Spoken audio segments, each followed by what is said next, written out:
going. I can say how I probably would feel now. It's But beautiful to feel. You want to get to the. It's kind of hard. I'll say this for conceptually. You do a job long enough, you start to feel nothing, and it's very few times you'll go through a job and you'll still have the same emotion you did 15 years ago. To me, it's just a number, just business. That's why when people say when I told them what Charles would do at 20 versus what Charles would do at 41, there's some things Charles would do at 20 that he would never do what some of your boys would do. right. There's some things I understand because at 20, you got to understand. Would you put up with a girl's shit to a certain extent as long as you get the drawers? Yes, yes, you would. And we're not talking about you talk to me and I gave you concepts of red pill and understanding culture of black men, black women. Yes, you would. Because at 20, you're more tolerable. Yeah, my boys, they learning right now. They're in their learning stages, and And they don't have me in their life like you do. we And both understand that. but at 41, my patience is so fucking thin that an ant can piss on it and you falling through. Right. And conceptually, I had to understand that. That's why I tell That's why I people talk to my boys. I'm the wrong person to talk to about certain shit I don't, when people talk about I don't crime. bash it though. See, bashing is a feminine concept Why? because What is bashing? this is bashing. You know, if you tell women, for example, that they raise, What made it a feminine concept? huh? I'm trying to figure out what made it a feminine concept. I'm gonna tell you because if you tell black women, statistically, black women raise terrible sons. Will they see it and try to investigate to see if it's statistically correct, or will they take it to heart? Some would take it to heart. Some or most, or damn near all. Yeah, because a lot of women think internally, or they think personally. Women think in, then out. Men think out, then in. Right. That's why men tend to be more stubborn than women. Why? Because we have to be strong against the elements, and they got to be strong against their feelings. What's up, everybody? So bashing means violent physical assault. So even if they use it in that way, they're using it in a BS type of way. Women think anything you say against them, you could use telepathy, and you don't have the thought they like, it's bashing to them. Which is wrong. They're not just okay. So bashing is Remember not what I told feminine. you? It's not. It's not that it's a feminine It's a feminine trait because trait, but it's they're not. The let me explain. women are not using it in. The Let me right let me way. give you let me give you a perfect example of how it's feminine. Yeah. Remember when Vince was talking about his stepson, how he would tell you how he and I grew up.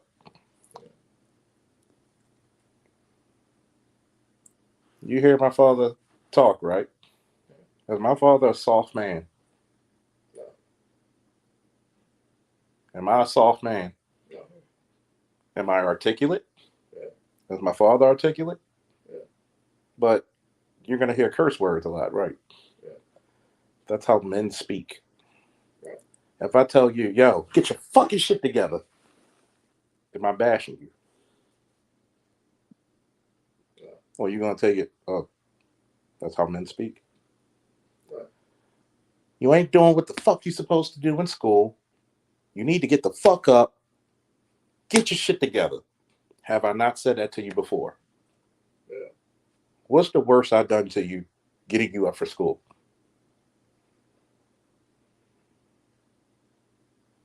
Punched you square in your fucking chest when you went back to sleep, right?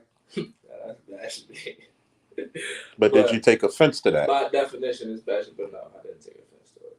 But if I tell a woman the same shit, you need to get your shit together because you're trying to get this weight. You want to get into the size, but you ain't doing shit what you supposed to. You ain't eating right. You got this nasty, fucked up attitude. You stop bashing me. Your kids are failing because you don't want to read to them. You don't want to sit down and do the homework with them. Stop bashing me. I'm a single mother. I'm doing the best that I can. Nah, that's. If I told that to Cam and said, Cam, you fuck up at school, I'm taking you off the team. I don't give a fuck what your mother, your uncle, your grandmother say. I will personally take you off the team. Am I bashing you? No. Or what's that's gonna make you do? Get your shit together. Because you think your mother would stop me from taking you off a wrestling team if you're fucking up? No. Why? Because you see that I'm trying to do shit in your best interest. Women don't think that way. That's why I said bashing is a feminine concept. Now, degrading you is another concept that I would say is masculine. And degrading means I can never say anything positive about your progress. But bashing has nothing to do from the definition. What's the one thing I always tell you about, kid? Being mental. Remember what I always tell you? A physical assault. Let me ask you something. What's the definition of abuse? Abuse. Abuse.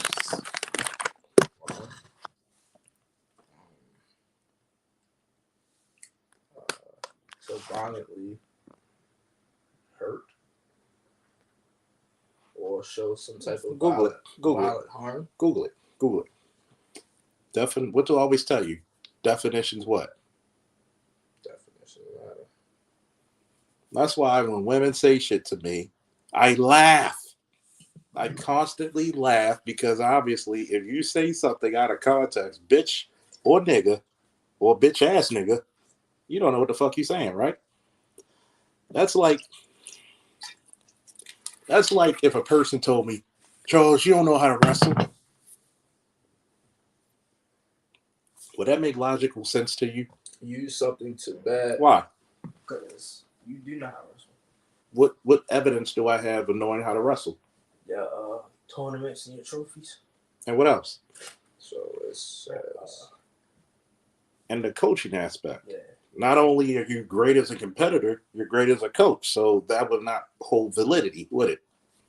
So imagine, what does it say? What's the definition? It says use something to bad effects or for a bad purpose or misuse. So when you hear somebody says you're verbally assaulting me, because the legal definition of assault, fingers, is unwanted physical contact. If I do this and you didn't want me to do that, that's technically assault. So if by the legal concept, I have to touch you.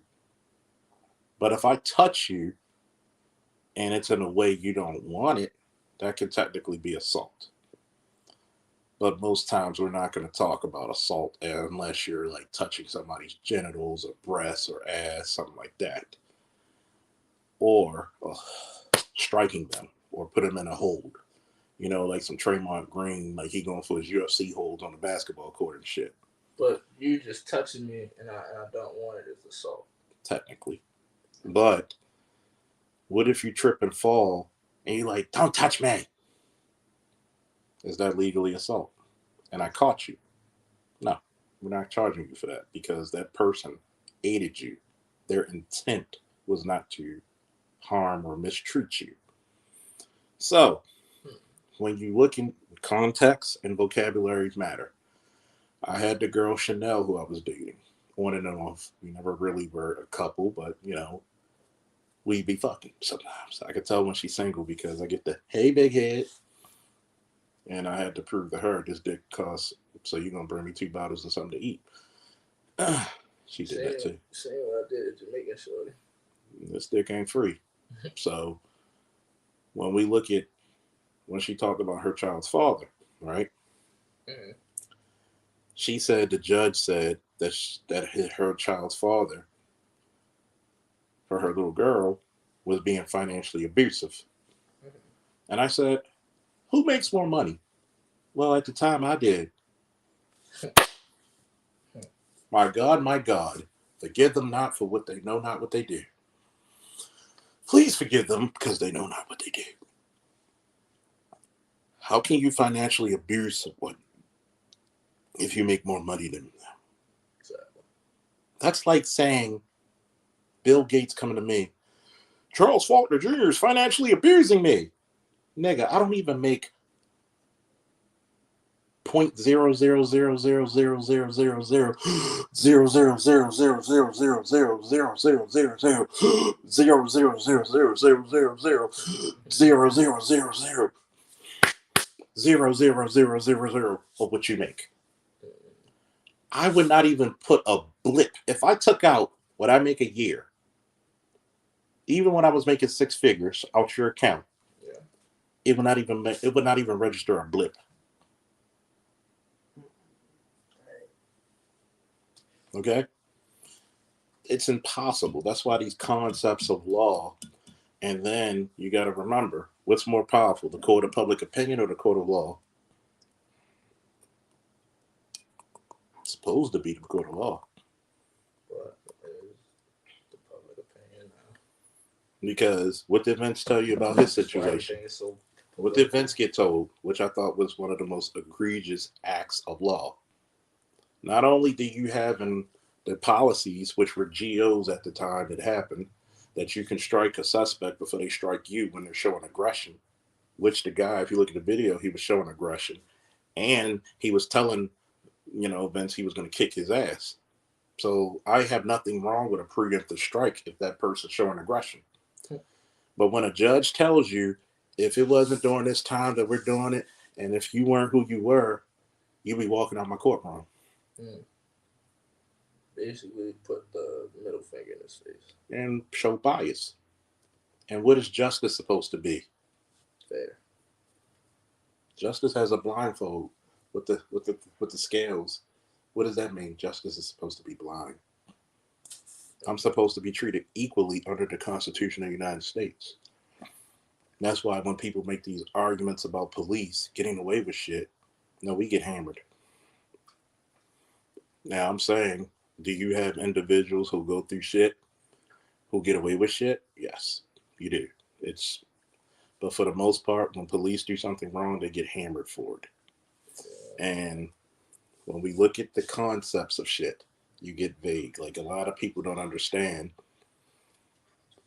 Why do I sit down and take a drink and listen to music? Because the first thing you understand as a police officer, and even as my time as a soldier, I am a strong victim of sensory overload. Because at any damn time, you got to realize I'm getting a whole bunch of information very quickly. Loud sounds, a lot of action, a lot of lights, a lot of cameras.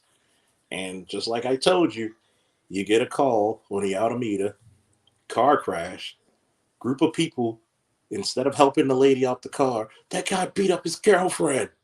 What guy? He's walking down the street. I don't see. What does he look like? He's right there. What does he look like? He's there. He's walking right now. What does he look like? He's a black guy. It's a black neighborhood.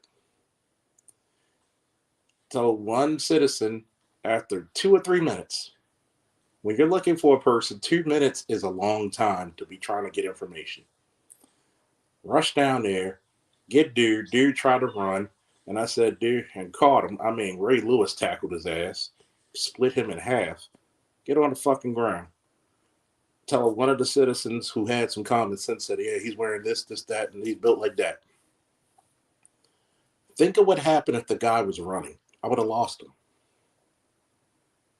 But if he was running, he probably would have caught my attention, which would have keyed in on him.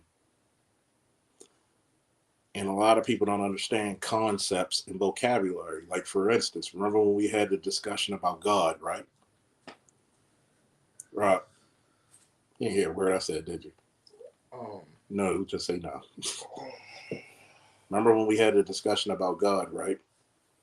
I do remember that. So, in other words, what was the one thing about God that we all agreed on? Concept is everything. How you view He God is also not going to said be something else too, but concept. And just like when I'll tell the subscribers right now, when you ask me the question, go ahead, tell them what I said was the question that you asked I don't remember. about the one about if I chose the religion.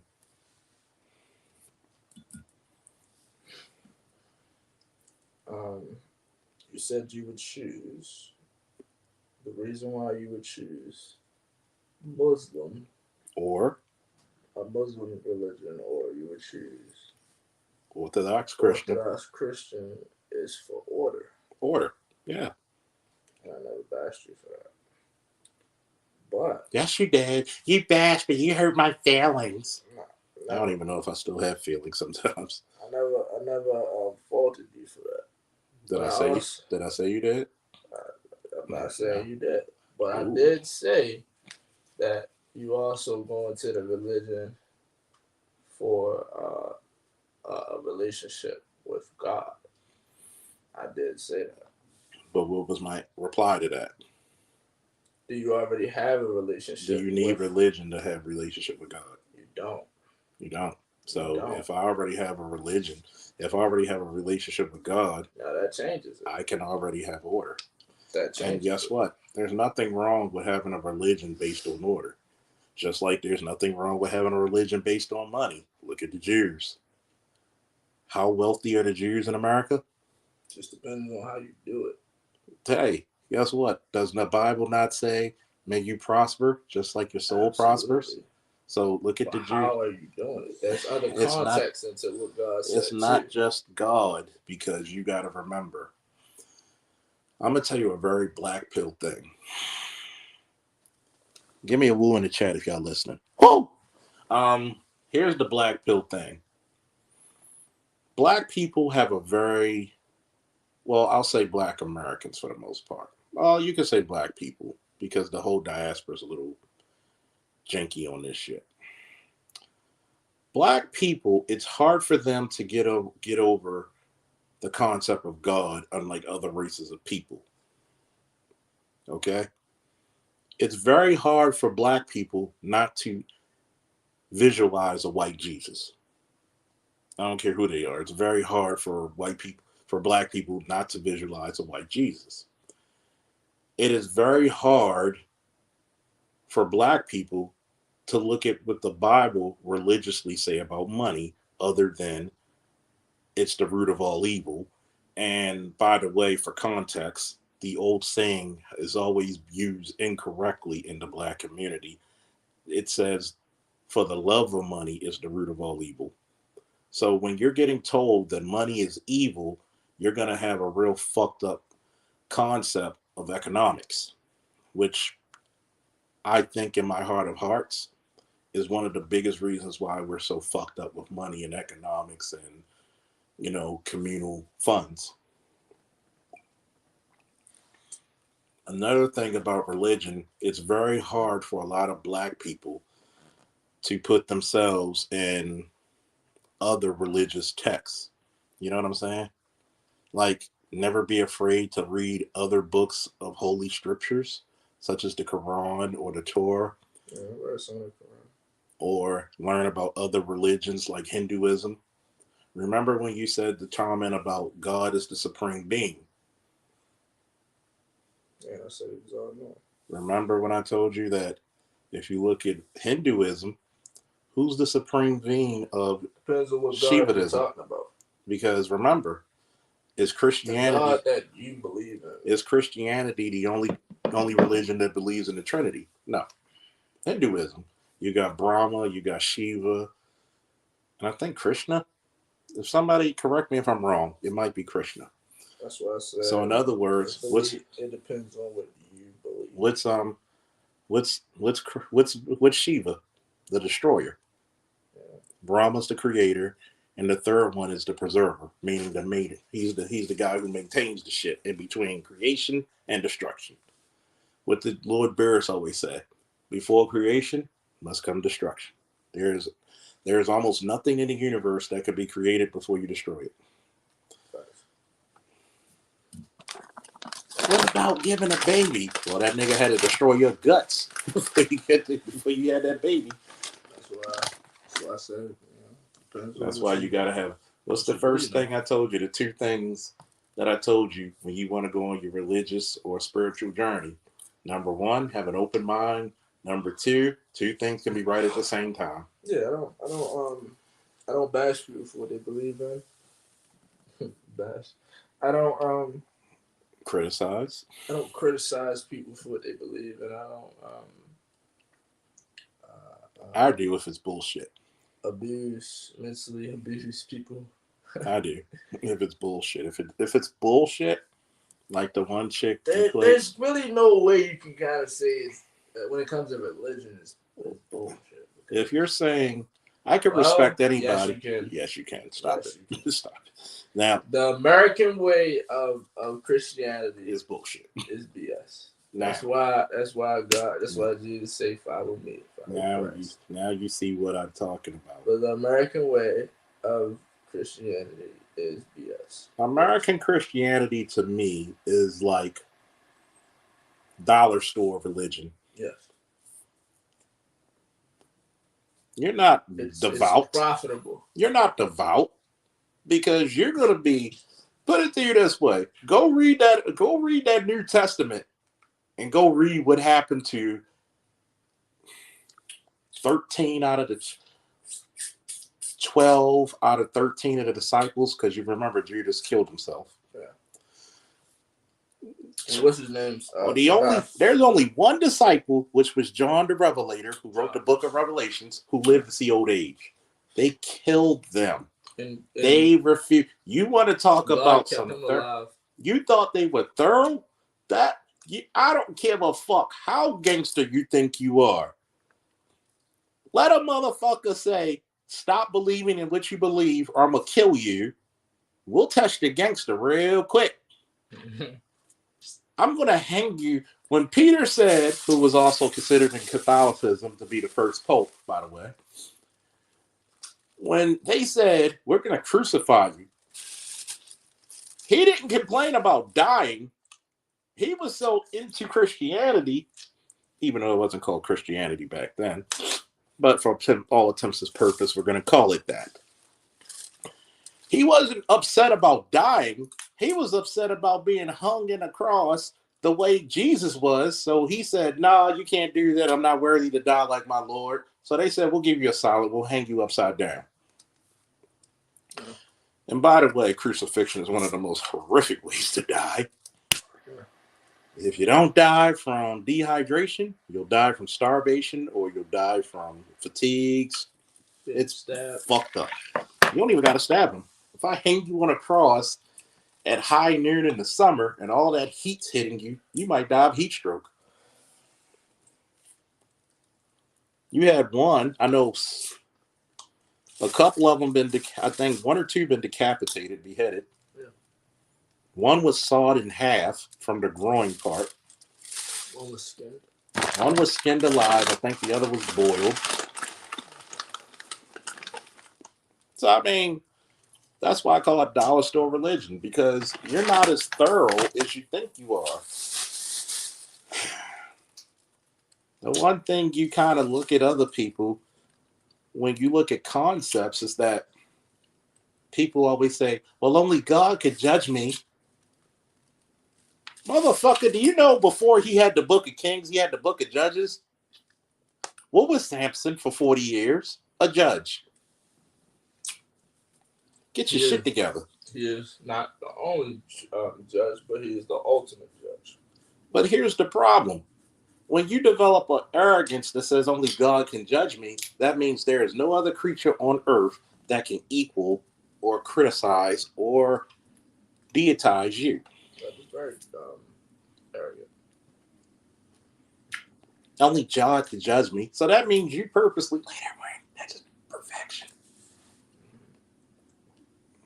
That was like the most perfect ring I ever smoked. Think about that. Only God can judge me. What's up, Snowman? Let me see who's in there. What's up, Daryl and Daryl? I guess that's a play on Simon and Simon. What's up, Andre? Dari, what's up? AB, Jesse, Embrace Villainy. What's up, Bay? Old Gomes, Machete. What's up? Ox, Hermes. Who else? F Holiday. What's up, brother man? The Geek Surgeon. What's up? T Riddler. What's up? Let me know who's in the chat. Give me a woo. Let me know you're here. See who we got. The craziest concept that I think a lot of people get is that when you lean to your own understanding, and I think that's where a lot of my issues growing up in the black community lie. We're the only group, and I've said this before many a times on BGS's platform before I even started my own, and even Angry Man's and others. I would ask a person, "Are you black?" And they would say, "Yeah." And I said, "I could tell because you're the only motherfuckers who argue with the experts." They tell you, Daria tell you, F Holiday and AB will tell you. How many motherfuckers would argue with me about law enforcement procedures and tell me that's not how it goes? I'm like, okay, motherfucker. Tell me how the fuck I did my job for almost 2 decades. Tell me. Well, my lieutenant's not there. I'm in charge. I'm the sergeant in charge of my place now. So tell me what I don't know. That's like a motherfucker telling me, you don't know about wrestling. Hey, Cam. Yeah. Where were you in 2000 and 1997? I wasn't even alive yet. So that would be pretty ignorant for you to tell me about wrestling. Right. Even though I would listen to you as long as you go into the context of what you know and what you experience, right? Right. And that's the part, is that if you tell me about wrestling now, I would have to listen to you because the concepts are a little different. Plus, you have the advent of YouTube, which, if Jesus Christ, if we had YouTube when I wrestled, you would have had like at least 15 people I knew who would have went full scholarship anywhere in the country because they were that if I could teach you how to do something that well in a short amount of time and you're beating guys more experienced, that means you get to college, they're gonna fucking make you they're gonna make you an invincible god. And you know, takedown in college is 3 points now. 3? Yeah. It's not 2 no more, it's 3. Do you know what I would do if 3 point? I would never wrestle on the ground. Yeah. I would never wrestle. God. It's 3 now. Do you know I had a 91% takedown accuracy? There wasn't many people who, if I went for a takedown, literally 9 times out of 10, you were going on your ass. Give me 3 points at takedown. Well, you know the reason why they're doing it too, because they're trying to mesh it closer to freestyle at Greco.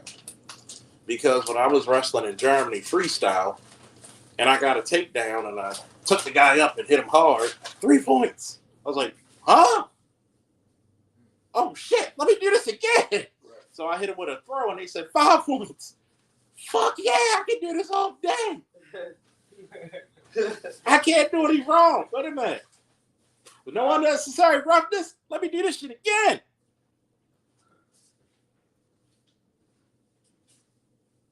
Oh, that's my boy, longtime subscriber.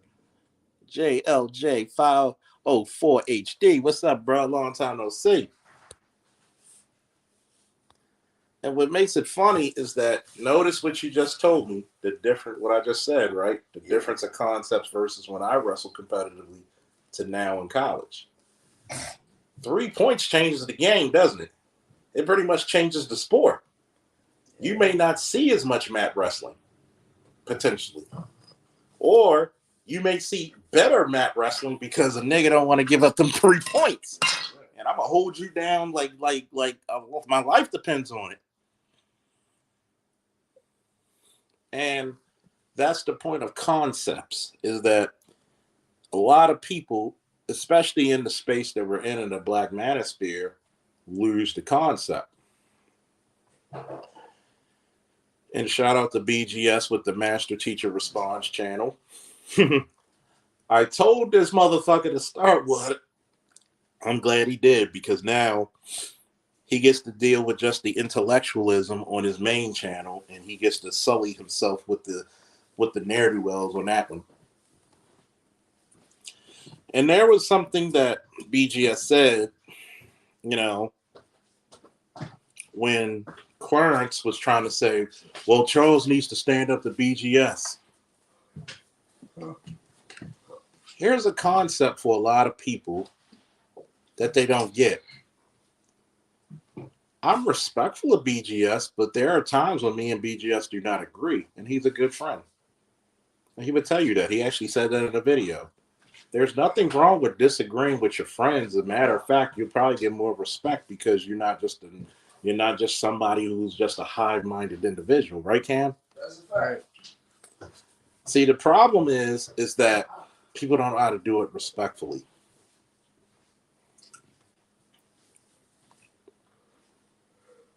Exactly, Bay. To stand up to BGS like I'm an abused child or puppy or kitten. And I'm like, there's many a times I stood on my square and said, BGS, I don't agree. Hell, BGS will tell you the first time I made the statement that black men are the garbage men of the dating world, he told you he didn't like it, but then he starts seeing evidence of what I've talked about. He was like, God damn it, you're right. And I like to say to people, I'm not a high-minded individual.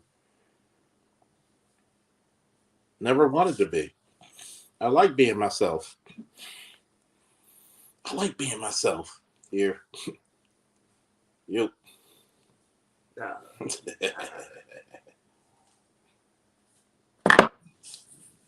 The problem is that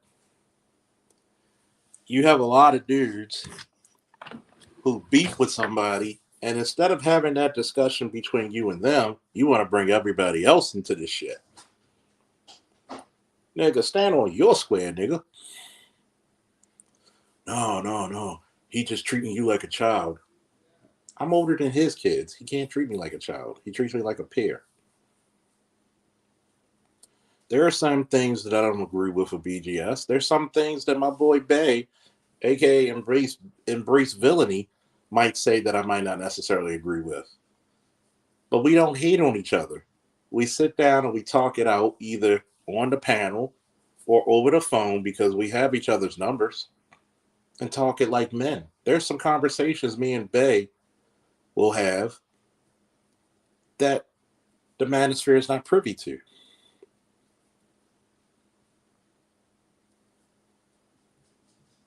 And you're right, Andre.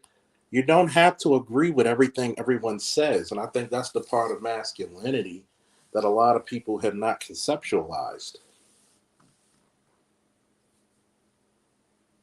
Some of my friends love bigger women. I don't. It doesn't mean I hate them. I might joke you for it because we have that type of relationship, but I don't hate on them for it. On a serious note, they can date or marry anybody as long as they treat my boys good and they're happy. I'm happy for them. Yeah, we'll joke about it because that's the relationship we have. But you're right. That's the ultimate thing right there, Bay. A difference of opinion is not an argument. I don't care if my son, my godson, and you might as well call Cam my other godson. Shit, right, Cam? Yeah. They don't agree with me sometimes. They might not agree with the goddamn things I say. But out of respect, they will actually take it in consideration and see what he's making a point at. Am I upset if they're right? No. There's times, one of the hardest people to play in Madden was Cam. It was hard to beat him till I had to figure him out. I even have it on YouTube where he was up like 17-0 in the first half. I had to I get what he's doing. And then I won 21-17. Well, 21-7 because he missed a field goal. But that's called okay. Am I gonna hate on him because he was winning? No. Or he won the working game, the first two games? No. You gotta man up and figure it the fuck out. It's the fact that I never come on YouTube or anything, even in my real life, I will joke about all the mistakes I made. I'll probably joke. You'll probably hear more about my losses in wrestling than my wins. You'll probably hear more of the times I was getting fucked up in boxing than the times I knocked people fucking senseless. Because to me, it's funny. That's growth. And a lot of people never had that type of growth. And when you're not allowing yourself to actually facilitate such growth, that shows how little you truly know about the world. Like there's times me and Rob will actually talk about religion and we will not agree. And sometimes I purposely do it because I want him to think. I'm not trying to give you the answer. I want you to think. Just like the concept I gave him earlier about policing. Well, how would I know about this? I said, that's exactly what they would do to you in the fucking academy. They would give you a no-win situation or a situation that doesn't make sense. You have to be quick enough to actually make sure. Yeah, okay. Go in the refrigerator and get that strawberry mix out. It's on the bottom of the shelf. You have to understand that men will test you, and they should. Okay, let's put that out there. Men will test you, and they should.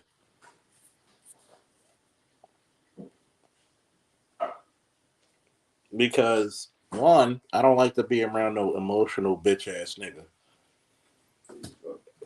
Thanks. You should try this.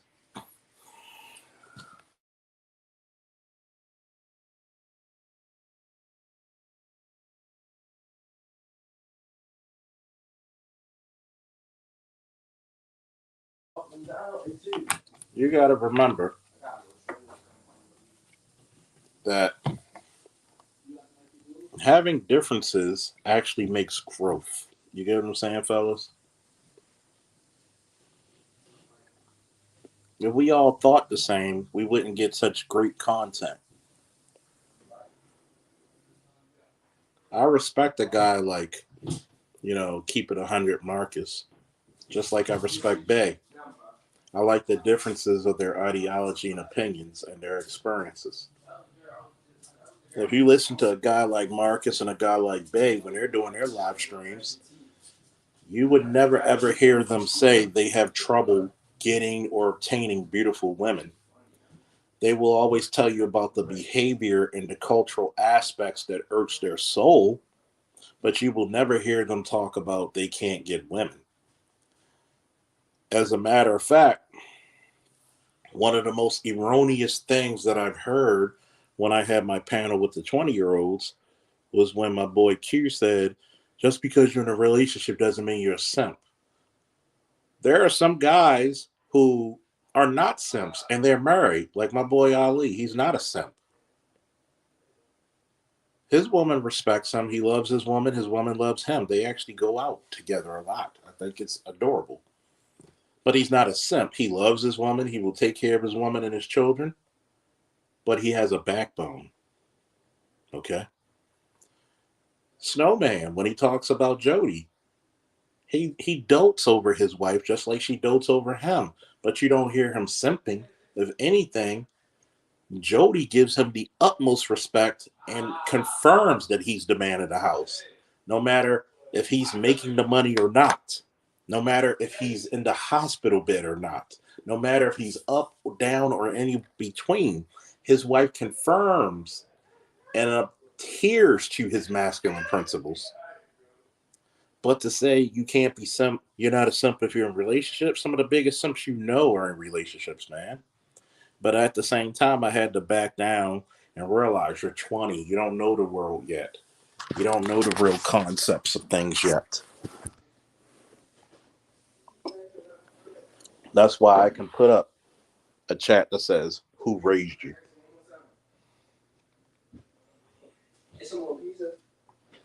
I can put up concepts of who raised you because depending on how you see things, and when I say who raised you, think about it. There's a difference between how old are you, Cam? 16. 16. Y'all on a special break, aren't you? Yeah. The only reason Cam's here is because, he goes to Catholic school and they follow a different schedule. It's good, isn't it? Yeah. So, Cam, at 16, do you notice the difference in boys your age who are raised only by their mother or they have their father or their masculine guys around? Uh, Do you notice the difference between them? mm, Have you noticed the guys who only been raised with their mothers, never around their fathers or uncles or grandfathers or coaches, versus guys who are only raised by their mothers? it's some of them, but not A most. lot of them get bitchy, don't they? Yeah, it's some of them that be raised by their fathers though, but most of them be raised by their mother. But you notice the difference between who's raised by their fathers and their uncles and mothers because you see a lot of the emotionalism and people don't understand the concept. Like, well, I could teach my son to be a man. You can't.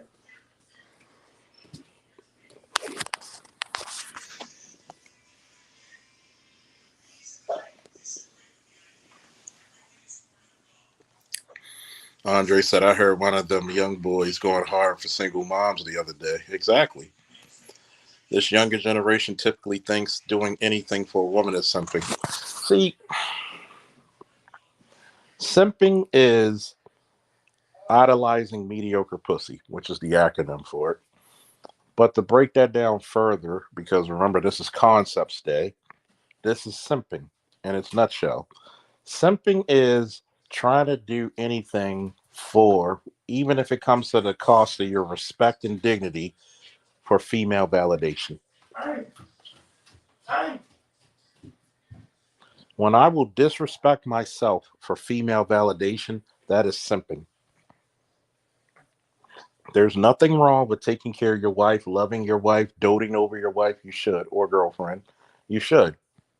But when you will disrespect yourself and you crave, you have a divine obsession over female validation, that's simping.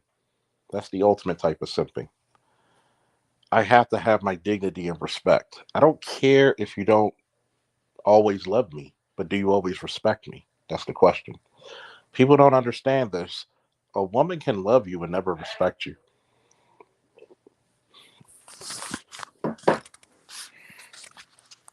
LAPD SWAT, what's up, bro? And yes, we are building warrior culture. See, respect is everything men want, just like women want to be loved. Women want to be taken care of. Men want to be respected. This is how you know you have a beautiful woman.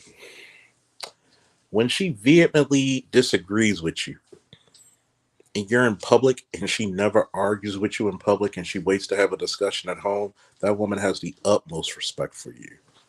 Okay? That woman has the utmost respect for you. Snowman, what it do, boy? See, you have to realize this concept for what it is that when men go through things, there has to be a time when my wife has to show, even when she does not agree, how much she's on my program. And I'm not married.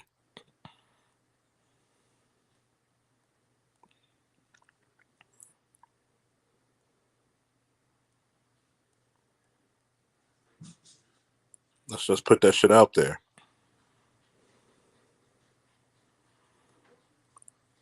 A man needs a woman to not only be on the program, but be on the level. We can have the ugly conversations, but not in public. A man is supposed to protect, provide, preside, and prescribe. A woman is supposed to protect the glory, the image, and the honor of her men and children. All right.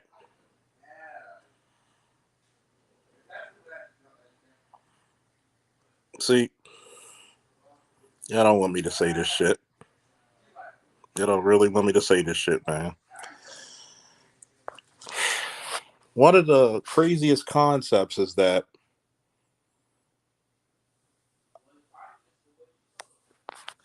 yeah, you're right, Namer. Namer said, what's up to you, Namer?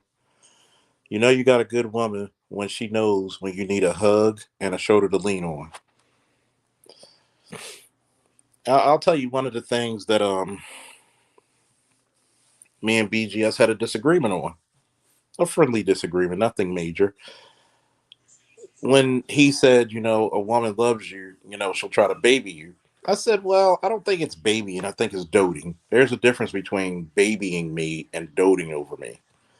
Like, for example, my son's mother, when we were together, there's times a man Peanut, when he was like little, like probably about one or two, we would just lay on the couch and somehow we would end up asleep. And she would kiss him on the cheek and kiss me on the lips. She was doting. Okay. She was doting. There's times when she made a plate and she would just feed me. She's doting. My concept of babying is that you're not listening to my decisions, or if I say, hey, I'm gonna go out, no, don't go out, or want to baby me, you want to son me, child me. I had other girlfriends who would just come up to me and just snuggle up to me, curl up to me like they're a cat. They would be doting. When you baby me, that means you're trying to control me. Don't go out or I'm gonna leave. That's controlling. That's babying. You better do what I say or I'm gonna pitch a bitch. That's baby. But, we didn't get insulted by our difference of opinion. Nah, we respected each other. But you have an issue when you have a woman who exactly withholding sex. People think that women understand this concept, but I don't think women understand how deep it goes. A lot of women don't understand withholding sex to your husband or your committed boyfriend, especially when you have no valid reason to do so. You're killing the you're killing the confidence of that man. You're killing the confidence of that man.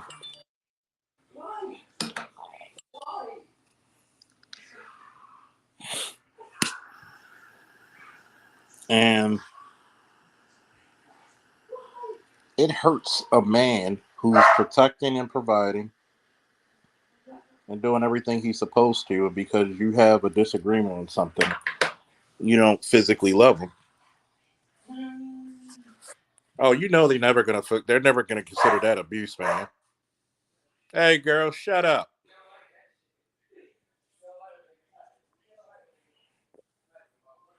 So they'll never say withholding sex from a man is abuse, because we're monsters.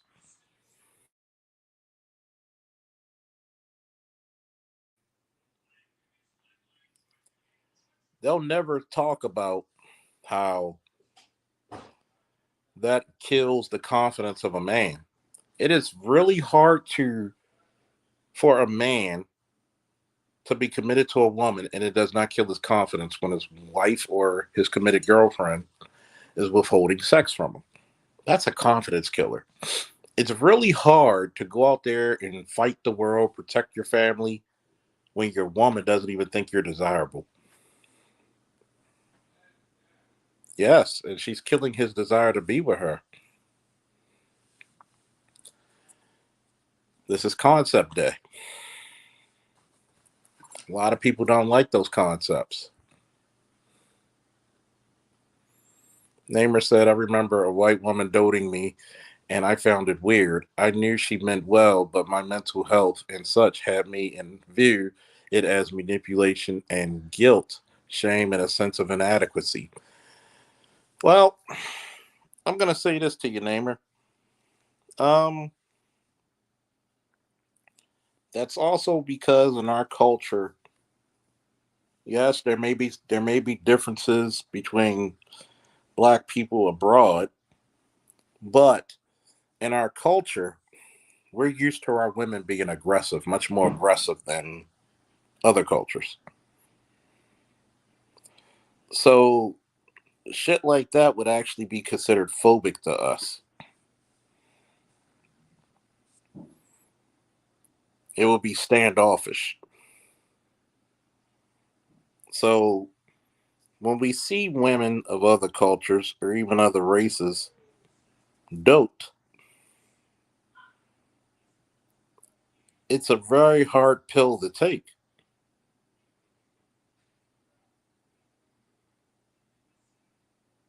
It's a very hard pill.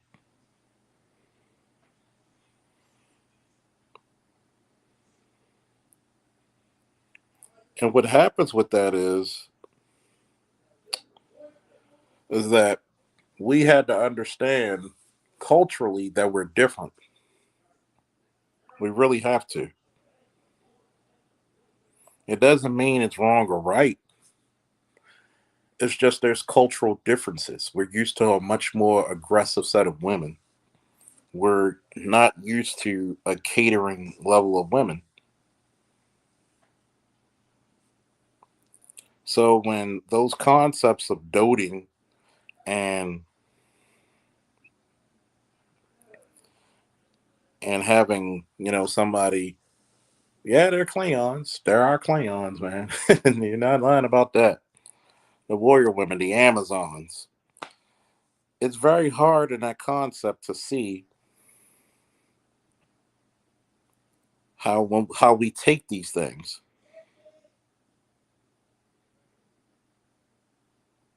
It's very hard.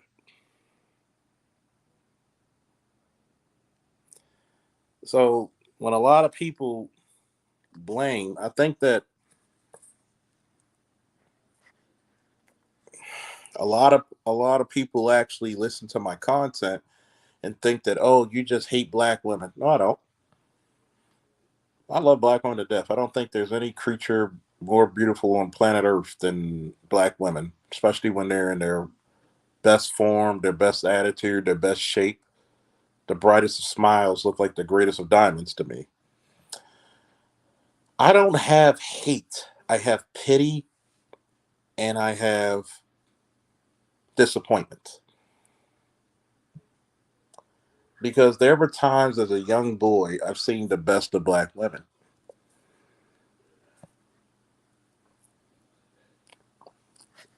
I've seen the elegance of black women. Like Namer and some of my friends who are probably listening, we're 41. We're 82 babies. We're the last generation to see elegant women. Shout out to my boy Burrow Whipple, the Dr. Burrow Whipple.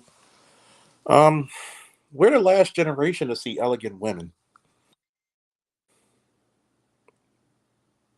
Appreciate you, Burrow. Dr. Whipple. Proud of you, boy. And me and Burrow knew each other since preschool, since pre-K, and we actually have the same birthday, April 1st. One of the things that, and you got to forgive me, the Reverend Dr. Whipple, sometimes we use profane language. You got to excuse me for that. But you know how you say it. You take the fat and you take the meat and you carve up what's good for you. Um, we've seen elegant women, like you look at Felicia Rashad. Even in her 70s, she is still such a beautifully elegant woman. And her sister, Debbie Allen. There's a picture of them when they're together, when they're younger, not even showing cleavage, dressed and they just look so beautiful. It looks statuesque. It looks immaculate. Like if God gave me a perfect woman, that would be as close as you could see.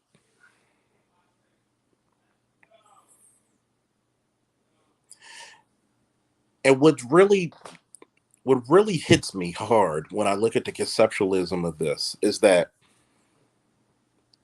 nobody asked for the bullshit of Sexy Red.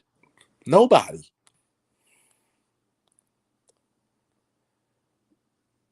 It's hard to my palate to ingest someone who was so raunchy, so profane.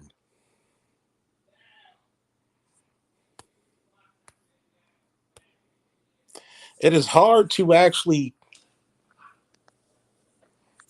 look at Sexy Red, who I don't even know how old is she. Let me Google that. Jesus Christ. It's funny because for a lot of us guys who are 40, we don't understand how crazy 40 is.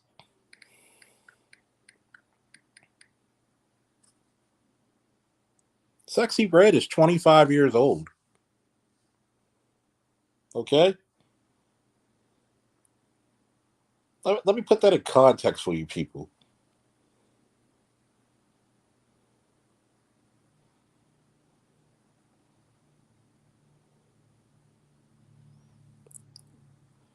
I'm old enough to be her dad. I could have had her at 16.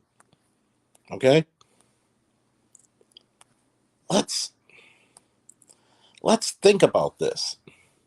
I could have been a teenage dad and Sexy Red could have been my daughter.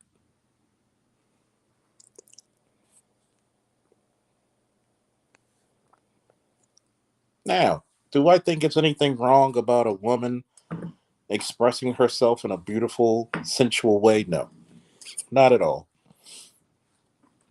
As you know, that I love my Bria Miles. Hollow, hollow be thy name. But when you have somebody as profane and vulgar as a Sexy Red, that leaves men of culture, men of substance. It put a bad taste in your mouth, and it's not on a good note.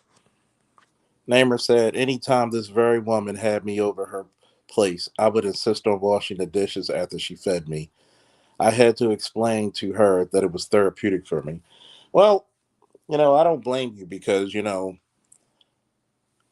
I cut my own grass because, one, it gives me something to do. And two, it's very therapeutic when you're out there doing manual labor. And because I had a emergency incident when I had to get a gas pipe replaced in front of the house, I had to plant seeds and different breads of grass to make it regrow. And I'm proud of myself because not only did I help the grass to grow, I watered it every day. I came off of work 7 o'clock in the morning. I would water the grass. I had to fight the birds from eating the seeds.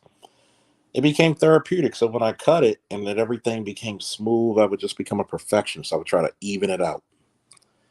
It was therapeutic. So I get you on that one. He also said, let's not forget that a man is weary of being vulnerable in front of a woman out of fear she may use it against him. Facts. Very, very factual there. Dari said over 40 black men, low tolerance for BS, childish games, gaslighting, weak examples of black men that try, excuse me, black women that try to get over on us. Yeah, it's like shameful, man. It's hard. It's hard, man. Namer said, don't forget about Sade. Oh God, Sade. Sade should be protected by God and all the archangels. Phyllis Hyman was just elegant despite being over 6 foot. There are some very beautiful women out there who are 6'2" and above, man. And I'm like, look, Shorty, don't come near me because I will climb a tree. JLJ504HD said, I met Debbie Allen a while back. Haven't met Felicia. Did you melt when you met her? Did you melt? Bishop McBone, Howard Dub, pimping. See, there's concepts like the one that I said on the title of the show, Who Raised You? And there's a lot of women who always say that to me when I give them my opinion on modern relationships. Who raised you?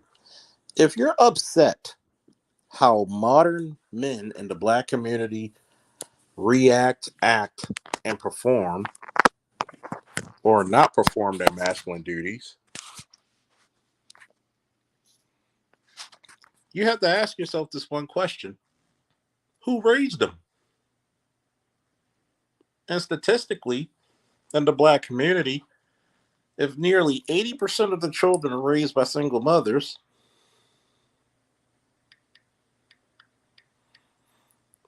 you got to ask yourself,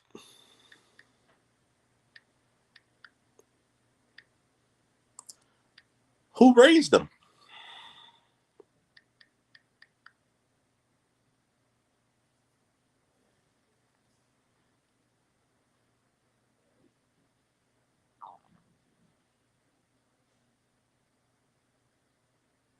It says 76%, almost 80% are African American women. I want you to think about this. If you're upset about the way men don't want to work, they get bitchy, they get complaining. Shout out to Shahrazad Ali back in '89.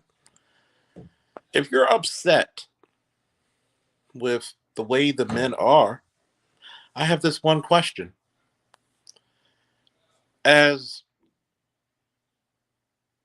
strategy, if I'm doing the same thing, expecting a different result, which defines as insanity,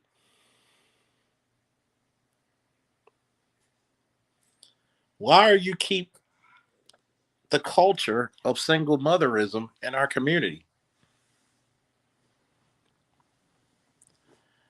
If a dude comes to me and complains about his girlfriend or wife, I'm going to sit down and tell him, why'd you pick her? If a woman complains to me about her father, her child's father, I'm going to tell you, why him? See, a lot of women will tell me, well, you're not a woman. You don't know how it is to be a mother. And I would say, you're absolutely correct. But we're not going to escape this concept. You have all choice in who comes in the next generation of children. Like a man who does things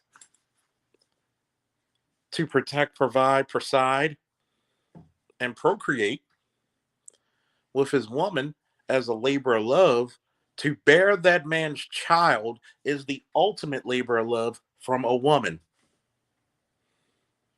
Why him? You decide. I know somebody needs to put this in the chat for me for prosperity, for time immemorial. But I'm going to say this concept again. You ready for this? Men pick wives, women pick fathers.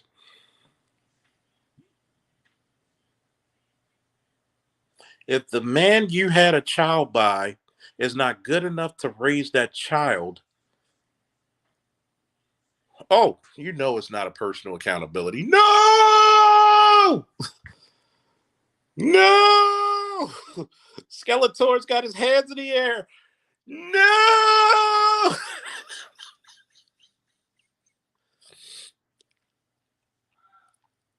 No!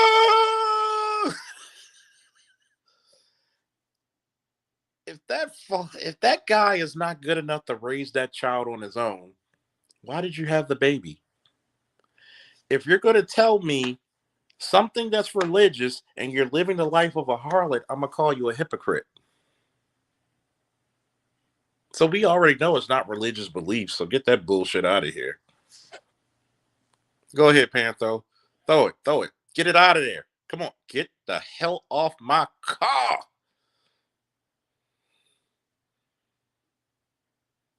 By the way, Death Battle, I know that you stole a couple of my concepts. So if you're going to do it right. And you better have the best animation for this fight. I want to see Panthro from the Thundercats versus Man at Arms from Masters of the Universe. Since you already stole my Wonder Woman versus She-Ra, Princess of Power, and I have proof that you stole it, at least do me right on that one.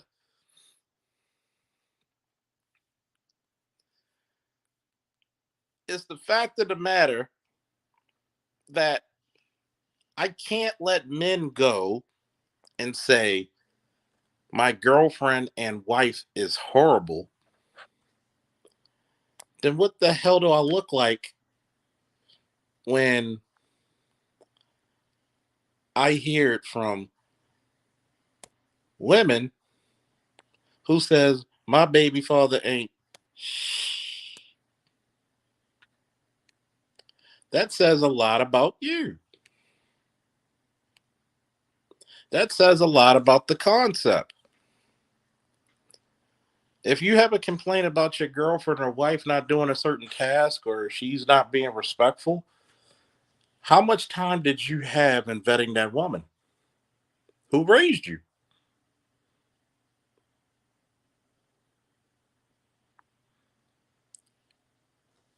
ABS said, Peace, Charles. Accountability will have that woman walk right out the room mid combo.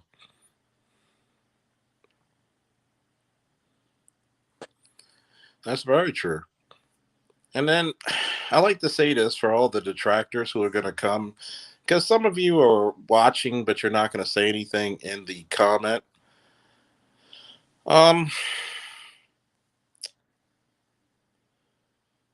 Mac Bones said, if you're Panther, I'm John Got a Wise. Hey, I got no problem with that, man. Sergeant Major, how you doing? Up and at 'em.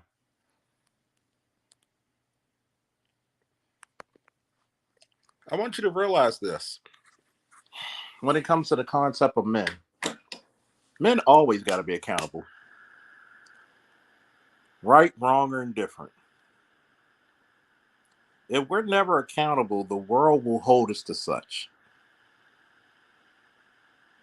Okay? That's not true. You guys can do. See, you don't understand that men gets dogged.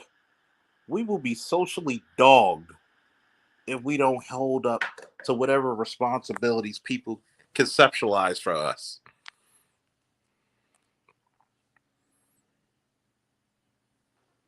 You know, Earl Hyman, hallowed be thy name. Rest in peace, good brother.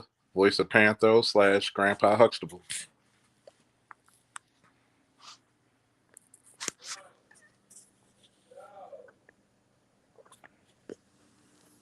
Think about that. Men, we don't have safety nets. We're lucky if we get parachutes.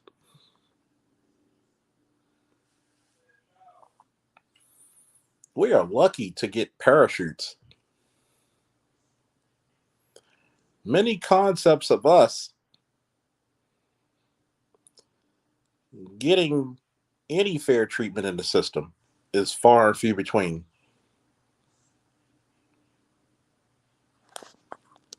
And you're right, Bishop Macbone. Part of being a real man is accountability, integrity, and common sense.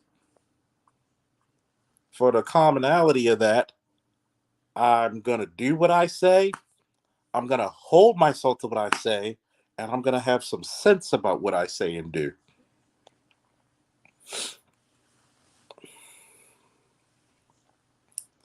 So when I get the comments all the time about who raised you, if 80% of my community is single moms who have the children, then the next time you tell me who raised you, I'm going to say you by default. But Charles, doesn't your son live with you? You're absolutely right. But stop thinking that Charles is, you know, everybody's like Charles. There's a lot of people who do not have it like myself. I don't think I'm that great. Trust me, I don't.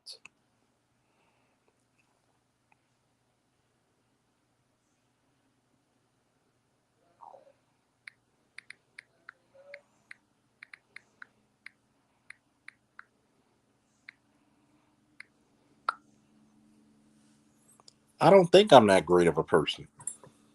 I make mistakes as a father. Hell, I make mistakes as a man. There are times when I made a wrong judgment and I sat my son down, hugged him, and apologized. That's called being a father and a man. I have to show my son the example that a real man can apologize.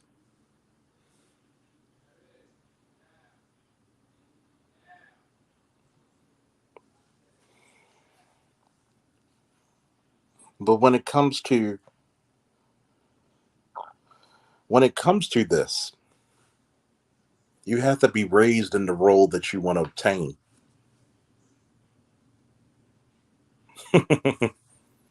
He's making Thanksgiving dinner. Don't you think that I'm not above making a hell of a spam sandwich either for Thanksgiving. Don't you think I'm not above that? I appreciate that, Dari. I'm trying to be great. It's the fact of the matter that we have to deal with our faults. Like today, I got to clean up my messy ass room. Shit, it is like that. I got to take accountability. Sometimes I'm tired and sometimes I'm lazy. But I have to take accountability on what I failed to do. That's one beautiful thing about being a dude. I have to be with the change I want to see.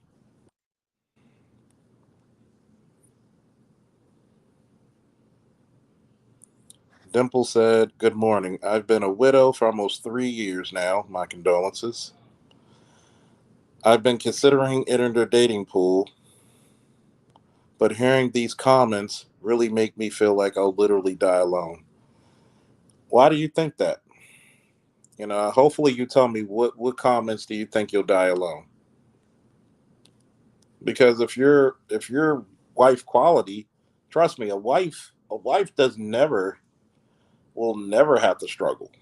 If you were a good wife before, you're a good wife after. So if you had the same qualities that got you married in the first place, a man of substance and quality will always see you as such. As long as you don't change and you uplift and you do your part of the role as well as he doing his, it's very hard for you to die alone. Talking about eat up, boy. It'll put chest hair on your chest.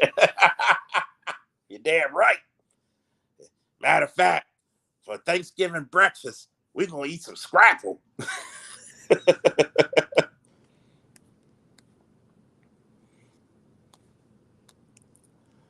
It's crazy because a lot of people will come to this show like this and think that we're all about doom and gloom. No, we're not. There's not one black man who listens to me and does not think that black women are not the most beautiful creatures he's seen. It's just that black women don't want to stick around to see why we're disappointed. So let me show you the concepts of it. Black men for 50 years heard that niggas ain't shit, they never will be shit. There's nothing good about them. We're bad fathers, even though statistically, by the CDC, has proven that we're the best fathers for those who have them. As a matter of fact, the majority, which is 55 to 56% of black men, don't even have children and they're unmarried. But the narrative still carries that we are not good fathers. We cheat, we do all kinds of horrendous shit. But notice, it's been 50 years you were allowed to say this, and studies have shown, not saying you directly, Dimples, not saying you, 50 years they could say this about us, but when the studies have come out to prove otherwise or contrary to popular belief, everybody becomes quiet. Nobody wants to say, I'm sorry. And that's the part that disappoints us. When we went out of our way to prove that we're good men, who pats us on the back? Who hugs us to say thank you? Who are the superheroes of the black men? Who comes to our rescue? And you're right. Sergeant Major said he's been a widow for 10 years, a widower for 10 years now. If you're a wife, you will be found. And definitely our condolences to your husband.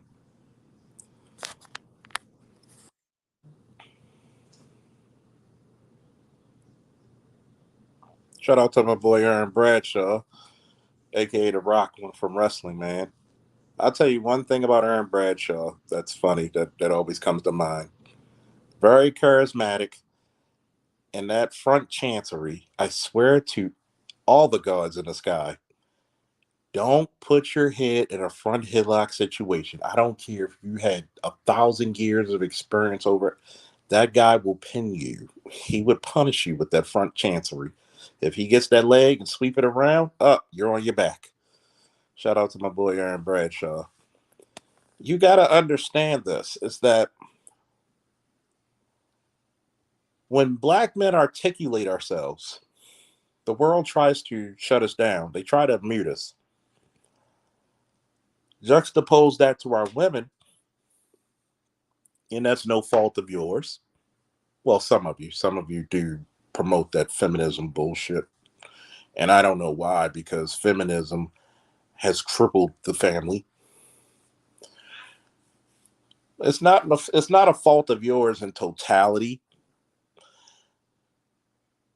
And people will say, well, you said that black women picked welfare over their men. They did. Historically, they did. That's where you get the Monahan scissors. We agreed with them picking the better. Look, this is how charitable black men have been throughout history. When black women start getting welfare around the late 60s, early 70s, because they couldn't get welfare like white women. For centuries, black women had to work. Everybody in the family. So this whole kept woman shit for black women is a historical inaccuracy. Um, yes, black men said I'd rather leave and allow my children to eat. That's the sacrifice that we were willing to do. That's a great shame to men who pride themselves off of being family men. When you have to take the shame historically and leave your house so your kid, because there are times people forget how racist America was. You think it's racist now? Shit, go back 40, 50, 60 years ago, where you wouldn't just be killed, you would be disappeared.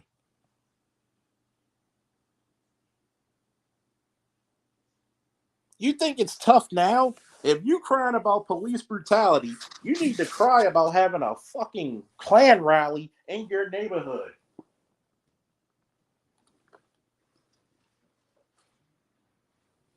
Cry about that.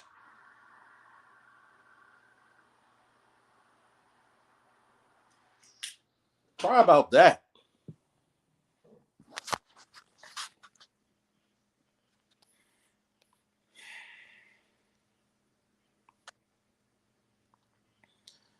You want to talk about, oh, you're saying that we pick well. We told you to go pick welfare in some cases. Yeah, they called you a nigga to your damn face, and that wasn't a damn thing. They told you to do something about it. And people, and if you actually listen to the historical context, when black men can only work 9, 8, 7 months out of the year, and when the welfare and government assistance was available, that man had to make a decision. Do I swallow my pride and leave my house and my family, or do I stay stubborn and allow my wife and children to starve? There's a lot of heartbreaking shit that black men have historically went through. Imagine the Klan coming to your house when you're not there, sexually offending your wife. She doesn't tell you and keeps it to herself. And you wonder why you have a green eyed, red haired mixed baby that you know damn sure isn't yours, but you still raise like it's yours.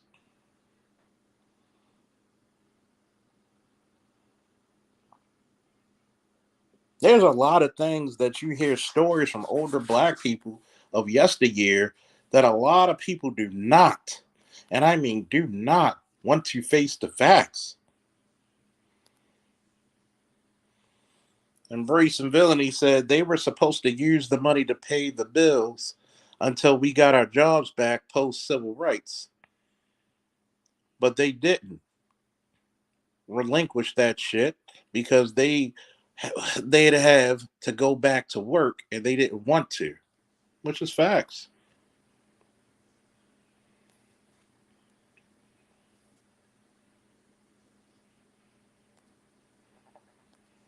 This is facts. I want you to think about this, right? When I hear this stuff about control, the men want to control us, the men want to do this, the men want to do that. Do you think a black man in America who's working for a police agency when it's 32, 28, 17 degrees, answering family crimes on Christmas, Thanksgiving, where he's got to go and diffuse a family of 25 in the house fighting because they're too drunk or they have some old wounds, where he wants to sit down with his friends and family, but you have the opportunity to do something he can't currently, and you think we're doing this because we want to control you? Who raised you? You think that black man who drives a truck to empty trash into a truck, he's got to have the manual strength to move stuff when the truck isn't working correctly? You think he's doing that to control you? You're seeing longshore fishermen go out there in some of the most treacherous waters ever on earth to collect a check and food for his family. You think we're doing that to control you?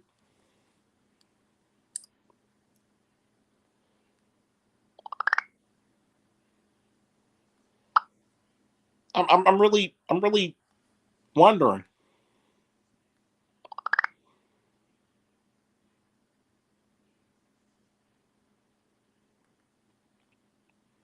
I'm really wondering about that. I had ex-girlfriends who told me that you probably have an easy job, a cop in Baltimore.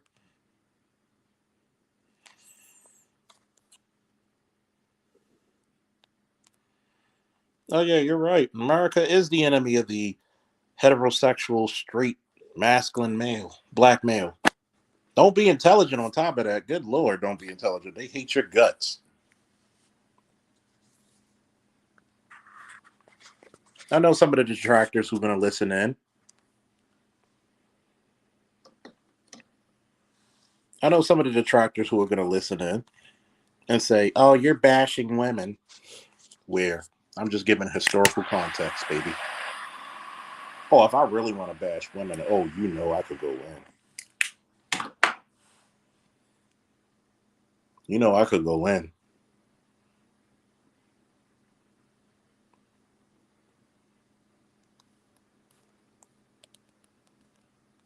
I want you to think about this.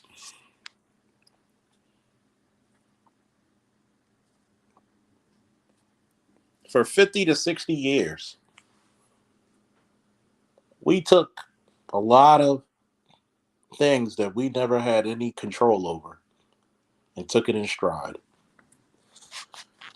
We listened to you on Sally Jesse Raphael, Donahue, Rivaldo, whatever the hell his name is, Ricky Lake, and all these other shows. Destroy Oprah, especially. You know, the supreme goddess priest of black man hatred. Drag our names through the mud. But if we just told the truth, we're evil. I'm just saying, though. Hold on for a second, fellas.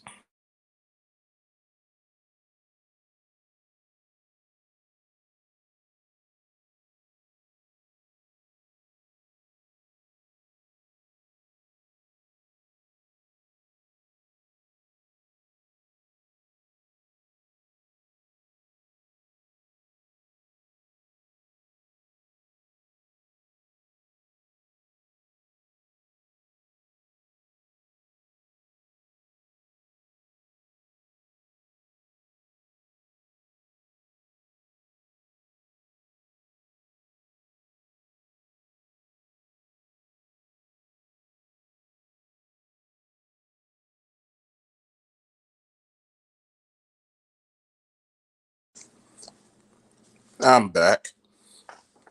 Oh yeah, Maury Povich, Jerry Springer, Steve Wilco. Oh yeah. I'm starting to think that anytime black men tell the truth, not your truth, not their truth, the absolute unmitigated gall of truth, we're bashing. We're disgusting. We hate you. I don't have to hate you. What did Batman say in Black and Batman Begins? I ain't gotta kill you, but I ain't gotta save you either. I don't have any hate. I don't have hate at all.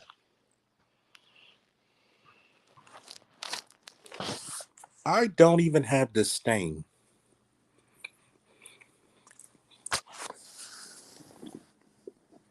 What I have is a question for the ladies out there. In the last 50, 40 years, what have you done to keep your man?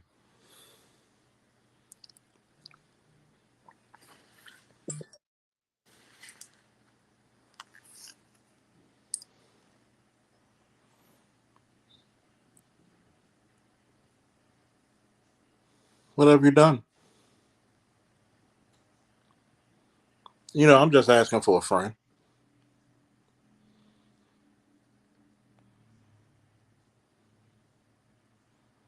What have you done?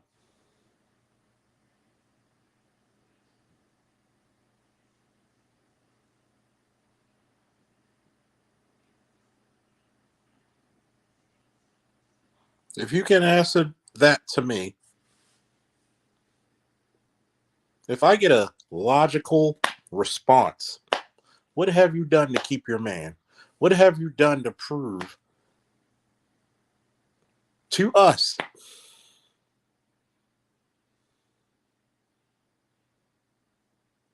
that we even should entertain what's going on today? Then I'll shut down my channel. If you can tell me in totality, and please like, share, subscribe. If you can tell me in totality, what have you done to keep your man? I'll shut my channel down without question. There's the Cash App for people who want to donate. I'll shut it down. If you can tell me what you have done for the last 40 and 50 years for the betterment of black men, black boys, black girls, and black women, I'll shut my shit down right now. I don't care. I will do it.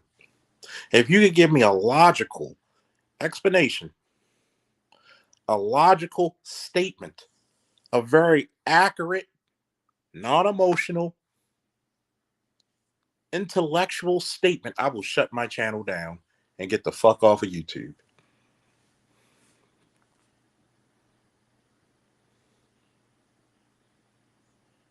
But I'm going to ask this one question. Who raised you? This is the question I'm going to ask. Who raised you? I don't see a lot of black men promoting horror culture to their daughters. I don't see a lot of black men promoting thug culture to their sons. But who raised you?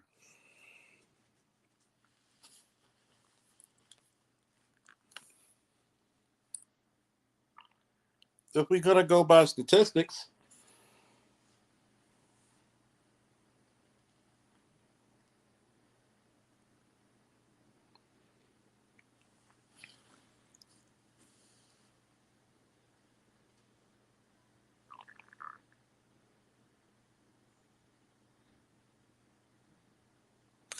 we have to go by and say, hey, if we hold up our end of the bargain, are you going to hold up yours? Who raised you?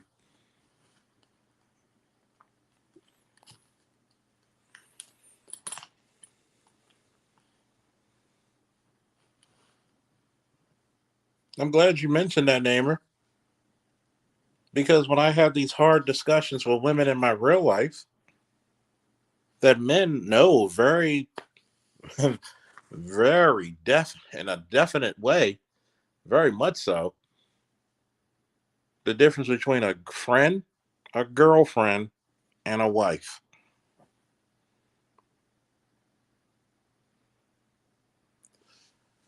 Just to let you ladies know out there who's listening to live or to playback, guess what? A man knows if he's going to marry you within 6 months. And yes, I do believe that within 6 weeks. As a matter of fact, in some cases, a man knows if you're wife material within 6 days. He may not have the full concept within just like he would have in the 6 weeks to 6 months, but he knows if you're wife material very early on.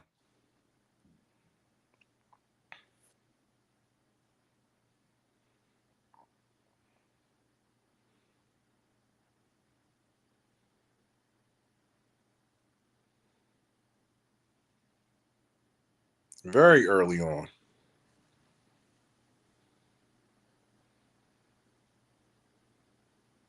And I think it's a concept that a lot of people can't take is when black men speak back. If I made a movie of when black men came into the manosphere, when the black manosphere strikes back, and we not only say what's on our mind, but we say the statistics. We go through literature, we go through the educational system, and we bring up all this stuff. Everybody gets quiet. Gee, I wonder why. You get accused of bashing.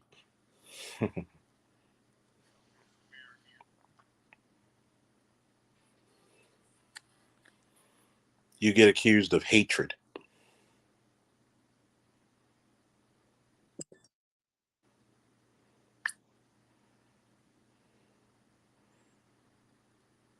No, I don't think that you should be accused of either or.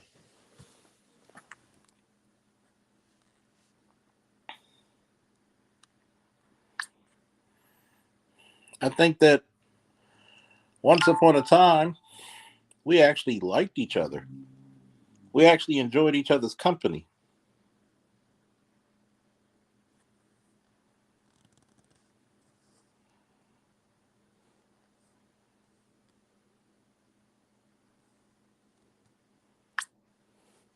You actually had fulfilling relationships.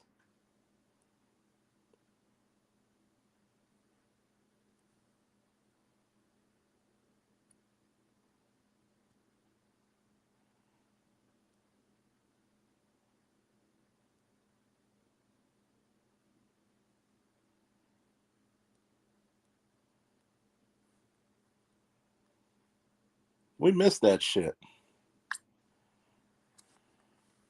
We missed that shit.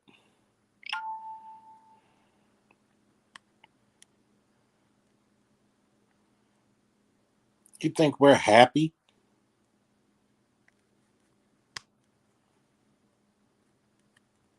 You think we're happy being at each other's throats? You think we're happy that we had to go get a goddamn passport?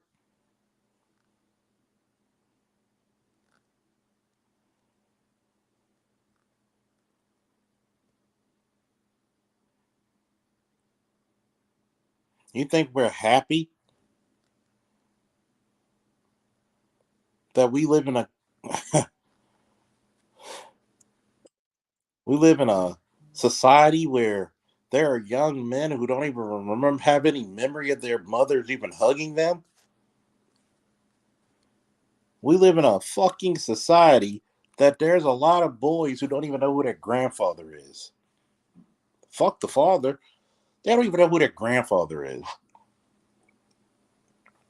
The only family members they know are the mother side and the females in their mother side only.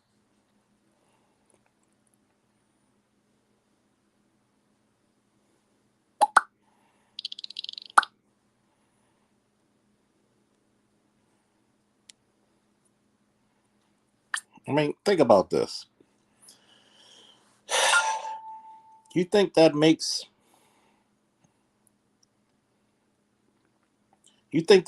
a lot of black men happy?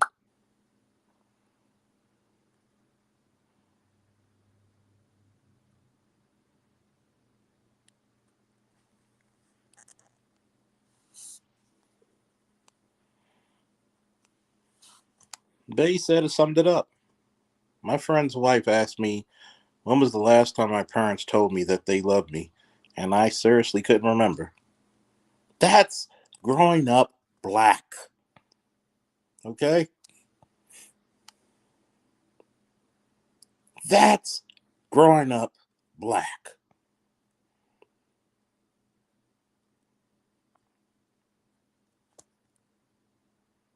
I want you to realize this. That's growing up black.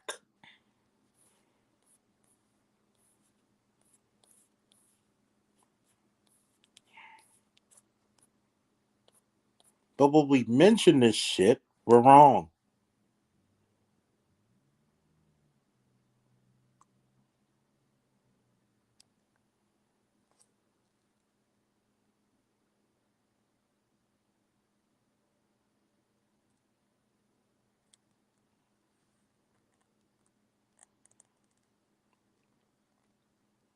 Think about it. That's growing up black.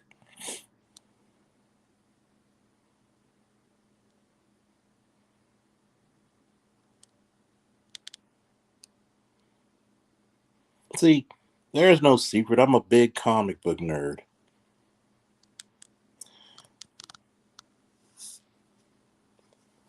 Let's talk about the black experience, shall we? In all my Baltimorean glory.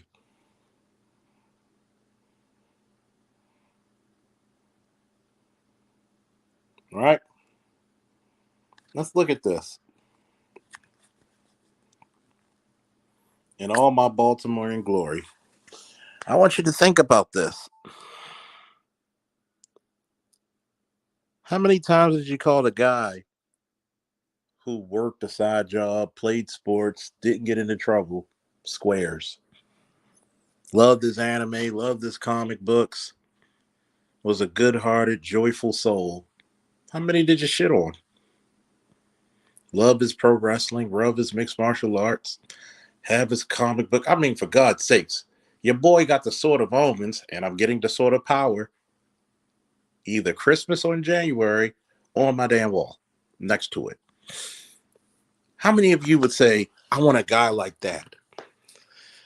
Not only is he a fun loving guy, he's more than capable of protecting and providing and procreating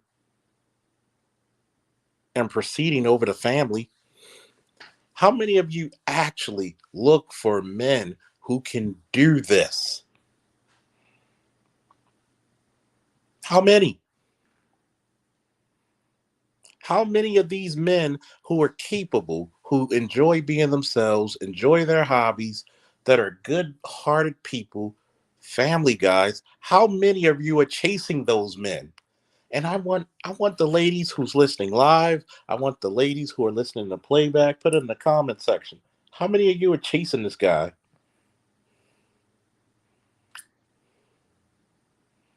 How many? It seems to me that the only time, and I do mean the only time, that you want a guy who's built like that is when your options are to fuck up. What's up, LT, aka Terrell Hall? What's up? When are you chasing that guy who can make a way out of no way? When are you chasing that guy Shout out to Terrell Hall, every black man superhero. Not only does he have full custody of all three of his kids, he's also got his ex-wife for child support. He's a legend. How many of you are chasing that guy who's gonna move heaven and earth to take care of you and the family? But I have to ask this question. As much as you say you want that guy, why are you having babies by guys who are inferior product? Can somebody answer this for me? Inquiring minds just want to know.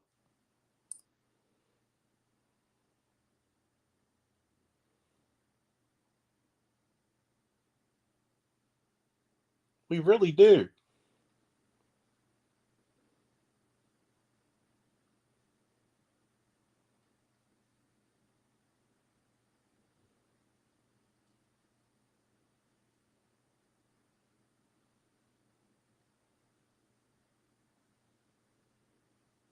We really want to do.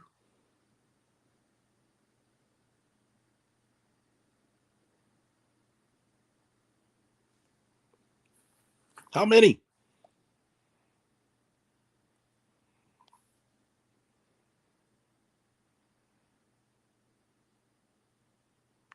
I mean, really. Black men have we have to live in multiple different worlds.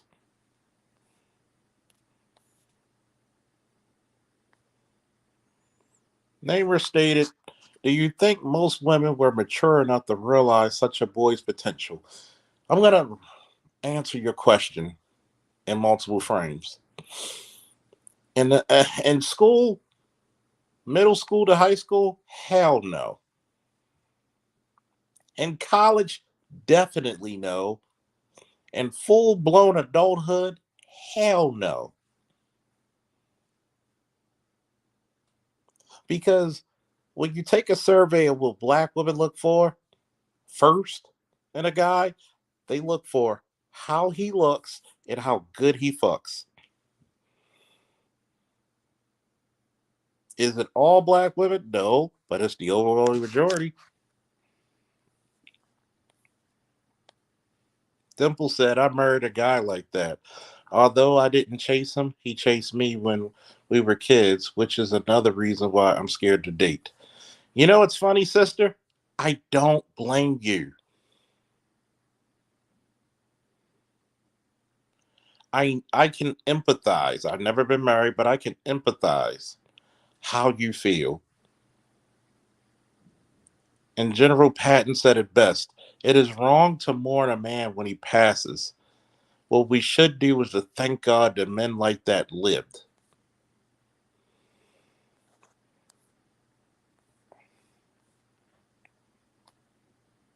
Think about it.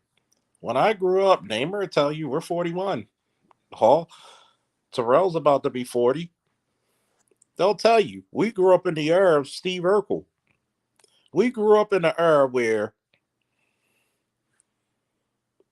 being intelligent and a black male was heavily frowned upon. The smartest guy on the show who can invent fucking time machines and alter DNA was the most frowned upon and hated character in the show until everybody needed him at some point. They were never afraid to use him, but they were always afraid to accept him for who he is and what he's about. And you know what's sad about Family Matters? Is that all Steve Urkel wanted was to be loved and accepted for who he is and not what you want him to be. But y'all don't hear me though. Oh man, it's my man Black Ram, one of the legends in the space. Man, I feel honored to have the legend up in here. You know why? Because it's therapeutic, man. Oh man, we got Black Ram in the building. We got to hit the Ray Lewis dance in this joint. Come on. Where you at, Ray? Let's do it. Ah. Ah, ha, ha, ha. It's hot in here, baby. We got the legendary Black Ram 313 because it's therapeutic, man.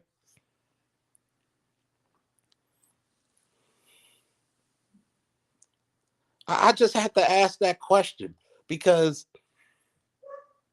when I went to school, I was heavily picked on, and I had a teacher who told my mom that maybe I should be evaluated because I was quiet. Heavily bullied, heavily picked on, and I had to tell people I'm not ashamed to talk about my L's. That's what makes me a man. That's why it makes my accomplishments that much greater. I never was born tough. I had to learn to be tough. That's the more dangerous person, not the person who's naturally aggressive, the person who's. My son one time asked me years ago, Daddy, why are you so strong? Because when I was backed in the corner, I had no other option but to grow stronger. It was either evolve or die, son. And I don't want to die. I want you to say that again for the Negroes in the back. The Steve Urkel changing it to stuff on was the path for self improvement.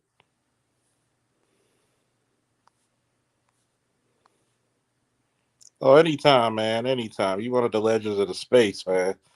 You get first dibs if you come. When I open up the panel, you get first dibs to speak. You the legend up in here, but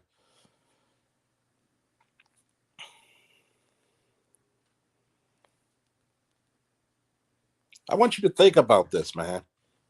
Steve just wanted to be loved and accepted for who he was. Does that not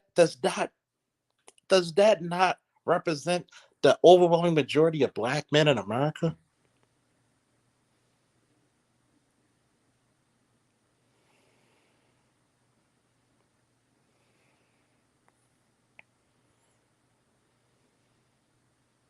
Even the Bible said, though I bestow all my goods to feed the poor, though I offer my body to be burned, but if I do it without charity, it offers me nothing. And the craziest part about it, we've done it with charity. And what have we gotten out of it? Thank you, Namer. Myra had Steve back, had his back, and saw him as a perfect will of God. She loved every aspect down to the subatomic level of that dude. But instead of being in the show where Steve not only had a better woman than Laura, a better, much way more attractive woman than Laura, a much more down to earth, down for his program, loved his dirty draws, loved every kooky, nerdy aspect about him. In her eyes, Steve Urkel could do no damn wrong. You try to make that woman look crazy. The next season, what did you do? You made her into a stalker and crazy. So what did you do? You just convinced all the young black girls who watched the show around my age to say, if a woman has a man's back, she's crazy. Mm. Y'all don't hear me though. Give me a woo in the chat if you feel me on that shit. You just put the propaganda out that if you are my age group and you watch Family Matters, you just said the woman who's down for a man's program through your propaganda, she is stalkerish and crazy. Give me a woo if you feel that shit.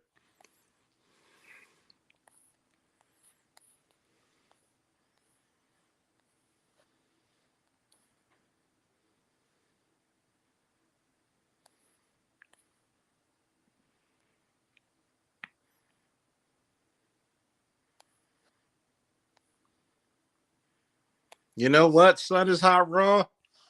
Steve, they made Steve want that Keisha love.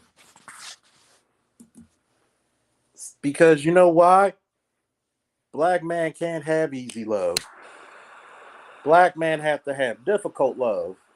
Black man can't be a man unless he struggles. You know what love is? And somebody needs to put this in the chat. When it comes to the black community, there is no snuggle without struggle. I need to put that shit on the shirt. And you're right. Myra was a highly intelligent woman in her own right. So she understood Steve. In the black community, when it comes to love, there is no snuggle without struggle. Think about this. Steve had everybody's back. He had Eddie's, he had Carl's, he had everybody's back. Everybody in the goddamn family used him, except probably the grandmother. You gonna make me watch that whole series over again so I could just do a whole arc of that shit. Everybody used the man, but nobody wanted to be around the man.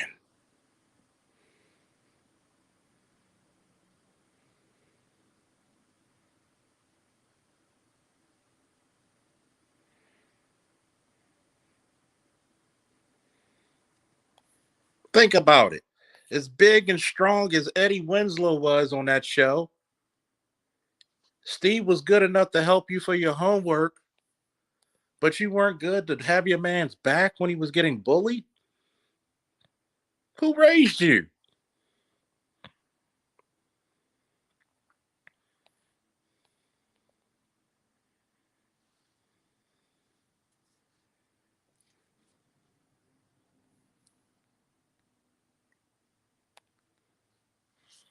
See you later, Beck.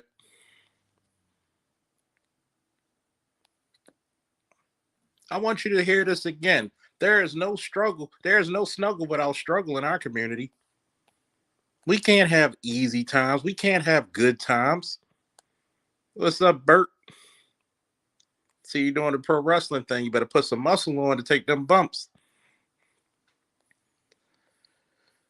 I want you to think about this. What's I'm trying not to curse because I know there's some people of the cloth who listen, but sometimes the truest form of expression sometimes is going to be the most crass. You just gave black people who grew up in my age group who were like 80, 81, 82, and 90s babies watching this show, you just told black people that if you're an intelligent black man, nobody needs to respect you. You're only there to be used. You're only cool if you're trying to be a super thug. You have to change every aspect of yourself to be respected. And you told black little girls who were in my age group back then that you're a crazy bitch if you're down for a man's program. Mm, mm, mm, mm. But notice they only did it on our shows.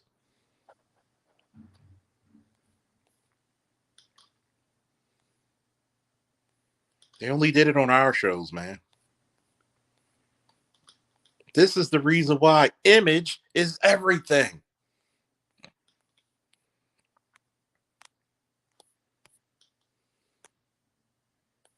Image is everything.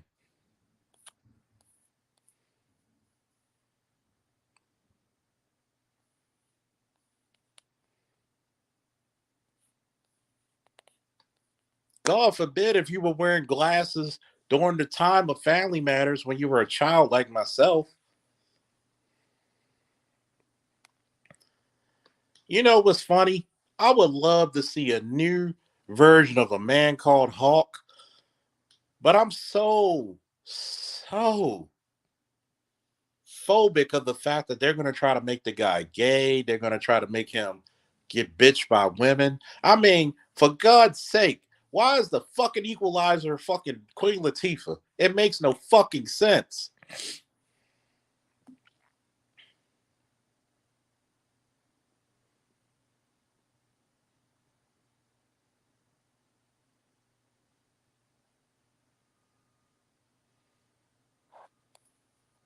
Think about it.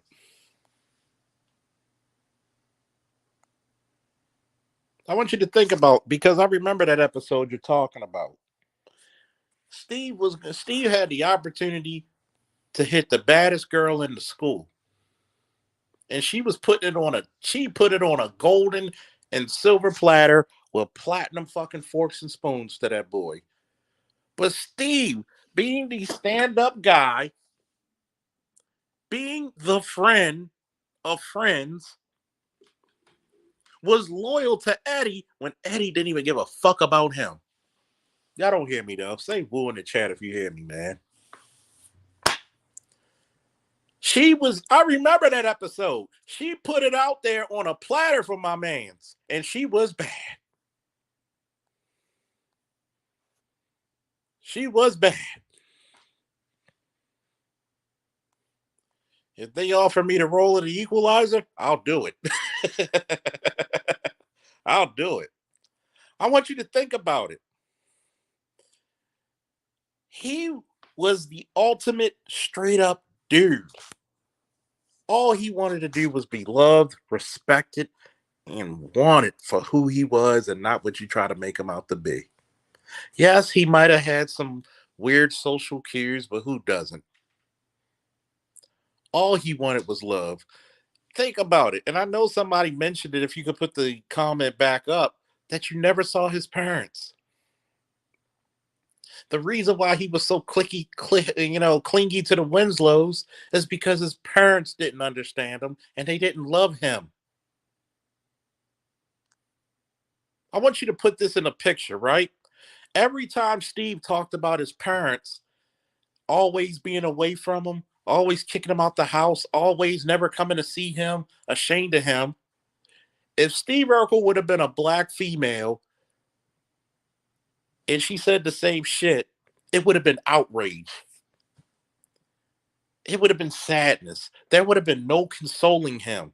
It was always a joke when a black man goes through an issue when it comes to his heart and love and family.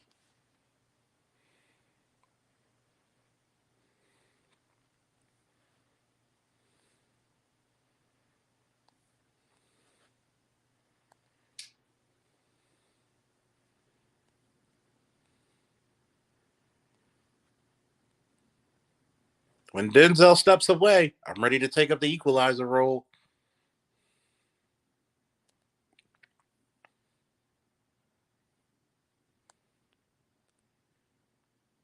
See, unless you have these bulging muscles, your pants off your ass, you're shooting a bunch of unarmed civilians, you're causing havoc in your community, you're not a man.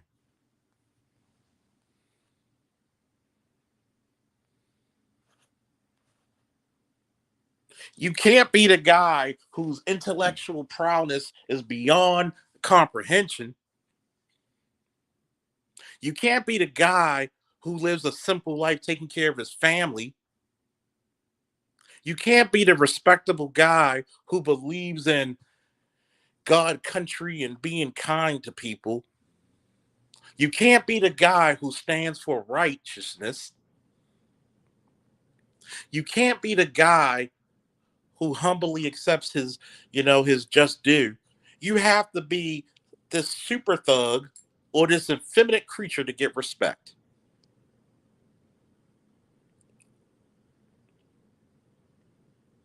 You can't be the guy respected fighting to see your children. Shout out to our boy Josh Terrell. And that also goes into the fact that why the fuck do I have to fight to see my own goddamn children? Why does a black man always have to know struggle before he even sees sanctity?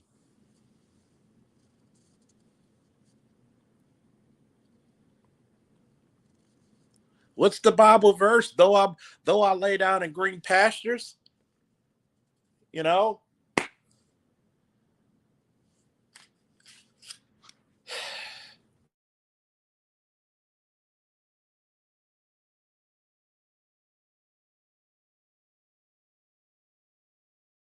Calm. The Lord is my shepherd, I shall not want. He makes me to lie down in green pastures. He leads me beside the still waters. He restores my soul. He leads me in the paths of righteousness for his name's sake.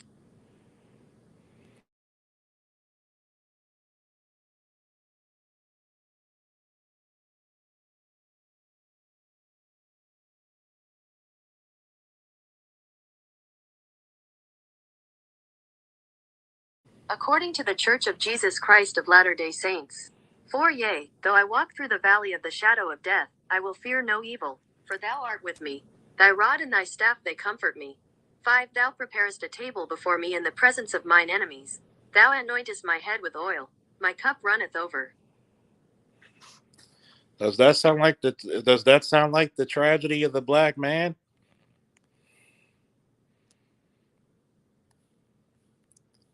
We gotta walk through evil. You wonder why black men are so upset sometimes? It's because we are so foreign when it comes to true happiness. We're not allowed to have a bad day. Did you hear me? We're not allowed to have a bad day.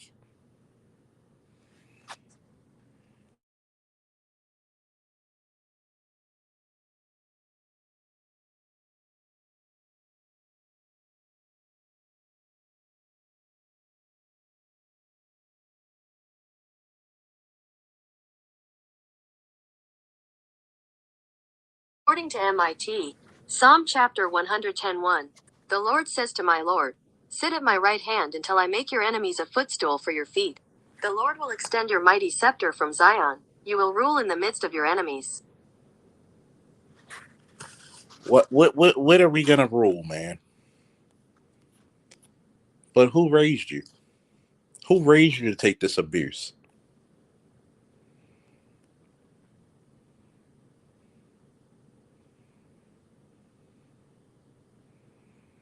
Who raised you to take this abuse? You're right, son of Hot Raw. I would have been the proudest man alive to have a son who was intelligent as Steve.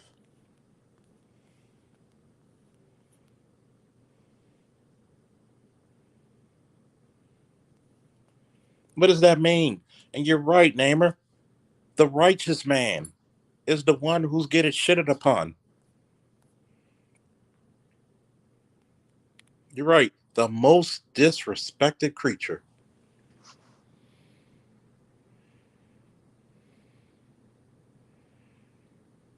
The most disrespected creature.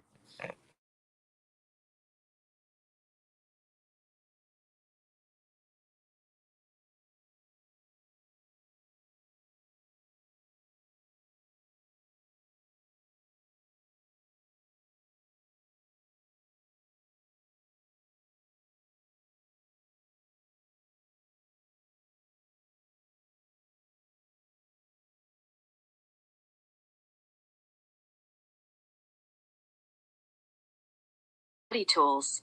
1. O Lord, my God, I come to you for protection. Rescue me and save me from all who pursue me. 2. Or else like a lion they will carry me off where no one can save me, and there they will tear me to pieces. I mean, it's kind of funny when you look at the esoteric part of the Bible. But you don't know the Christian Bible.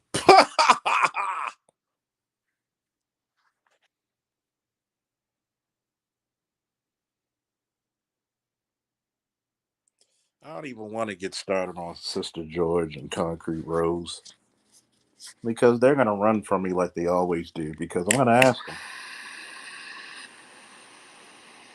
I'm not anti marriage. I'm anti marriage that doesn't make sense.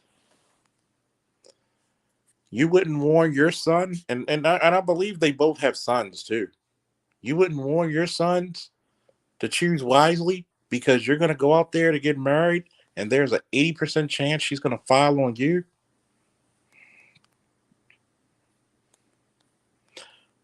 And I wanted to ask her this one question. Would you want your son to play a sport where 80% of the time he's going to lose?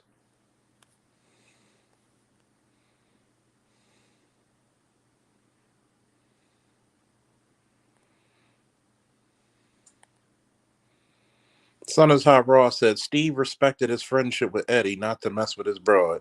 But would Eddie respect Steve like that? We all know the answer will be hell no. If Myra would have came on to Eddie, Eddie would have smashed that like the Hulk.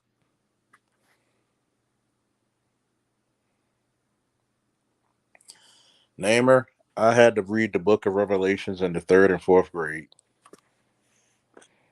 That's some heavy shit for a third or fourth grader, man. I'm surprised I ain't start chain smoking back then. It was so heavy. You want to talk about red pill for your ass.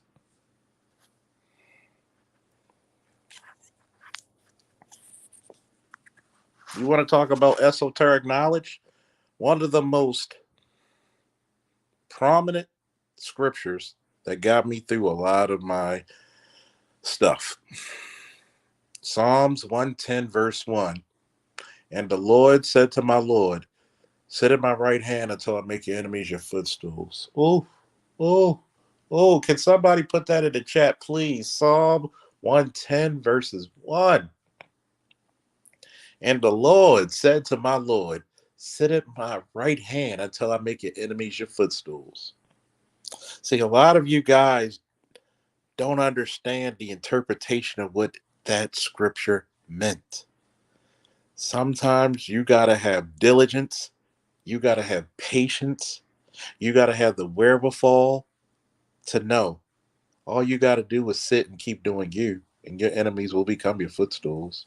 Not even because you purposely want them to do badly. It's because, one, in the theoretic way of thinking when it comes to human nature, we've always said, be careful of the hand that feeds you because it may become the ass you have to kiss later. Psalms 110, 100, the 100th chapter verse of Psalm, the 110 chapter of Psalms, verse 1. Oh, you said say it again, Terrell? Psalms 110, verse 1. And the Lord said to my Lord, sit at my right hand until I make your enemies your footstools. I had one female officer who's a sergeant now tell me that's not what it's meant. The verse literally tells you patience. It just tells you sit at my right hand. Keep doing you. Don't worry about what all the negative people got to say about you. Keep doing what you're doing. The more you worry about what other people say, the less you're going to be focused on you. You can't it's really idiotic to tell a person it can't be done while they're doing it.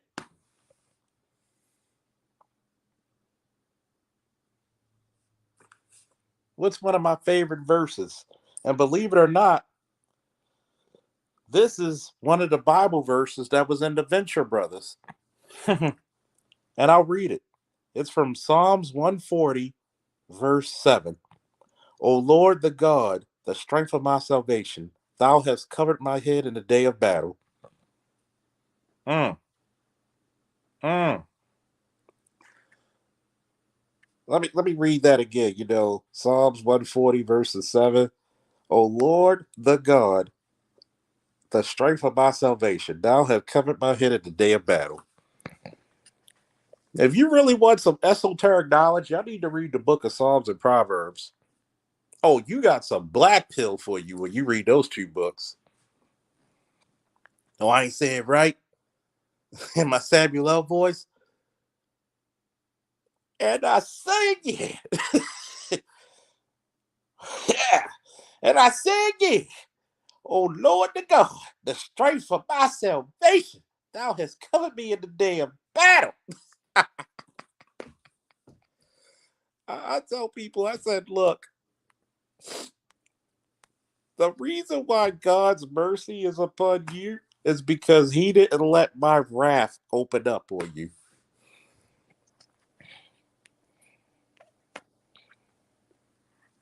And God knows I'll create more wrath than when he put the plagues on Egypt.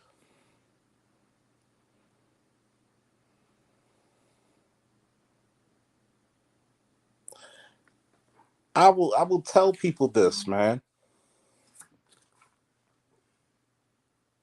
Think about it. You know what? Y'all gave me an idea too. That I need to go back and watch Family Matters and give my critique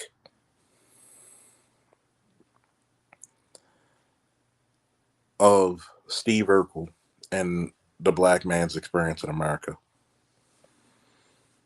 Because Steve Urkel was really the representation of everything that was the bane of the existence of the black male and black America during the time. Because during the time of Family Matters, and when did Family Matters come out? Let me Google that real quick. When did Family Matters come out? September 22nd, 1989. According to Wikipedia, Family Matters is an American television sitcom that debuted on ABC on September 22nd, 1989, and ended on May 9th, 1997. I want you to think about that. And I'm going to make you think for a second, right? Because y'all know my brain is just out there, man. Don't forget to like, share, subscribe, and donate to the channel. The Cash App and PayPal's and the ticker. If you feel as though you're getting something out of this content, please, please, please like, share, subscribe, and donate. Because we're supported by viewers like you. And we already know that YouTube has taken away my super chat. So the only way I get support is if you support it. I'm going to give you this image of what you said. You got to remember the late quarter of 1989. We're going to take you back to 1989, right? A lot of you probably remember Family Matters is actually a spinoff of Perfect Strangers. Showing my age now. 1989 is when you start, and I really want y'all to get real close to the speaker and listen to your boy preach. 1989.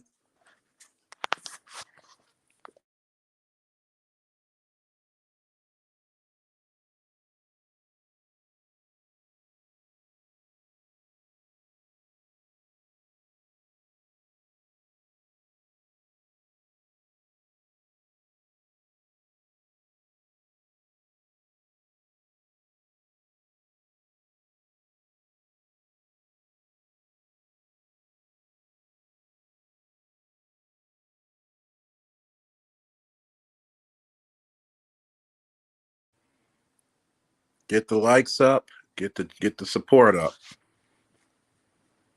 When did the NWA rap group come out?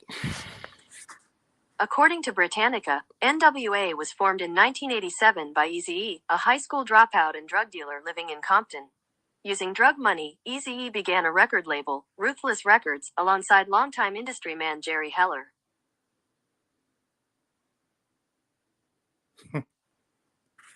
Notice that was in 87, right? 87. 87, right?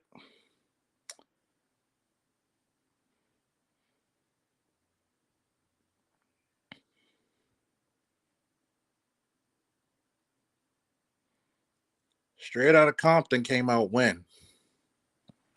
When did Straight Outta Compton come out? 88. Okay? Their most popular album ever. Straight Outta Compton.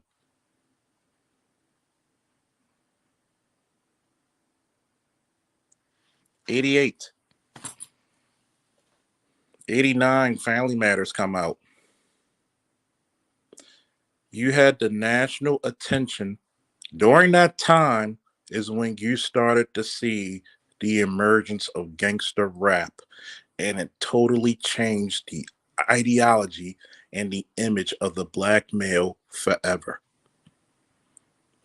89, Steve Urkel with Family Matters came out, and believe it or not, Steve Urkel was supposed to be a one-time, one-episode, one-shot character who became so popular.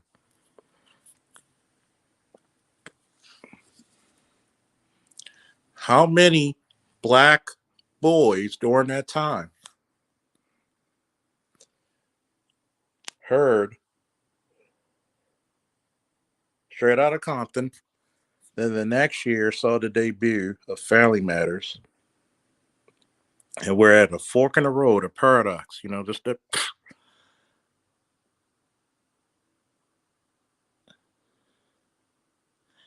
And then you saw the image of the black male take a hit.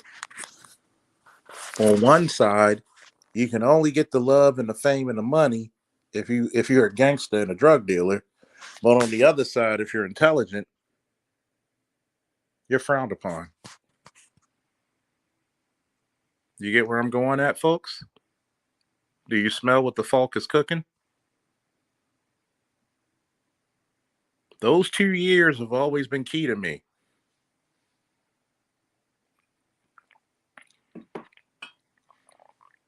Those 2 years have been key to me. And you got to remember, I'm an 82 baby. We literally grew up with TGIF and all those shows.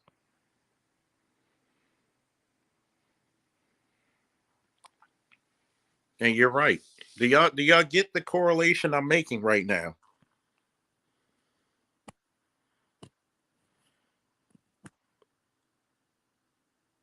Did you know 1 year, we took 1 year to destroy the image of the black male? Not just the black male, but the black teenage young male. You were never accepted as intelligent, righteous, caring, loving, but you were always accepted to be a super thug. If you didn't look like a carbon copy of a street thug, you would get no love. How many times have I said my channel is for the multifaceted black man and woman?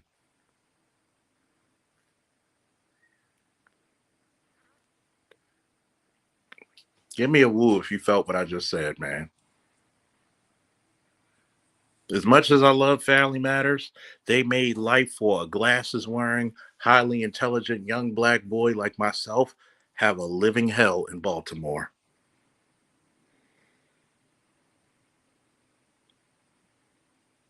The reason why I'm not in anybody's Hall of Fame after winning 4 championships in 3 years and a bronze medal in Germany and coaching 8 out of 10 wrestlers in the 170-pound weight class to a championship is because I'm not a carbon cutted nigga. I'm a black man in America. And I refuse to be your nigga.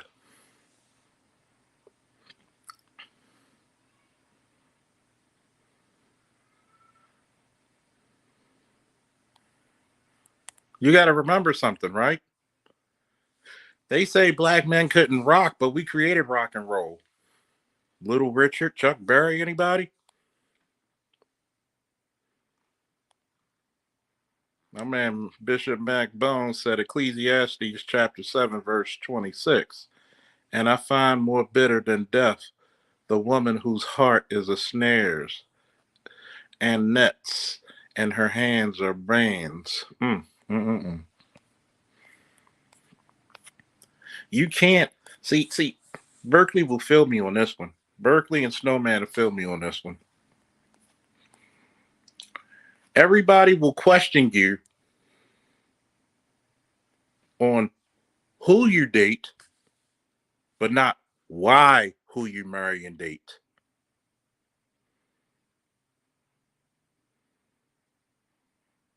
I want you to realize what I just said, and they know why I said it.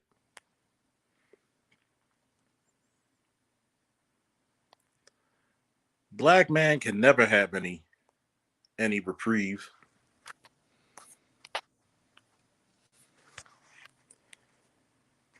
People will say, why are you dating that white girl? Give me a reason why I should not date somebody who treats me like a human being and loves me for who I am and what I am.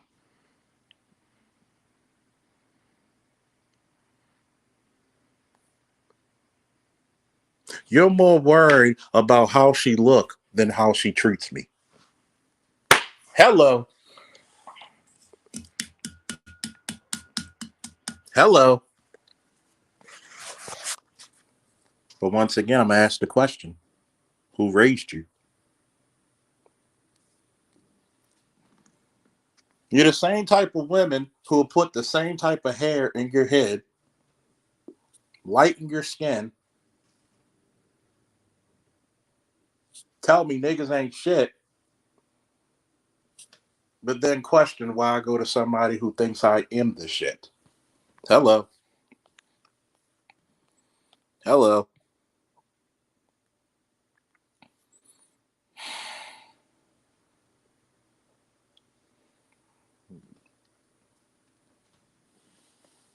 Because a black man has no reprieve. Let's go back to my man Steve Urkel real quick, since we on this subject of dating and who you date. Right? Let's go back to my man Steve Urkel, right?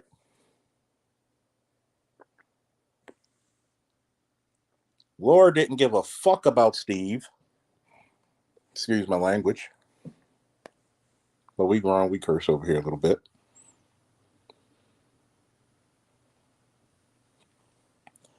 Steve was not valuable until Myra came along.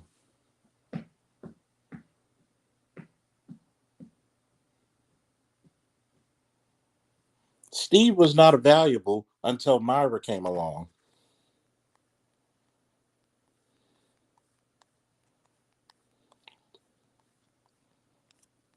I'll give you a personal example.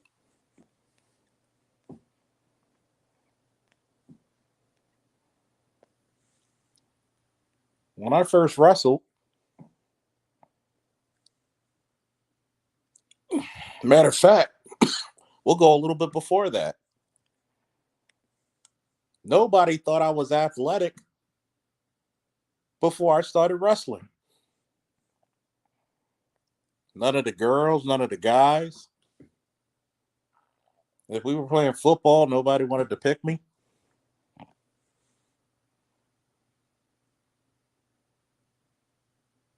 You wrestle, your first year, you win a championship. You're the cat's meow. You're valuable, baby. Well, my man Sammy Davis Jr., you're valuable, baby. Don't worry, man. We're going to make the money, man. Yeah. We're going to make the money. We loved you this whole time. We were just way back supporting you, baby. You're only valuable. Ike Turner, thank you, Frame Runner.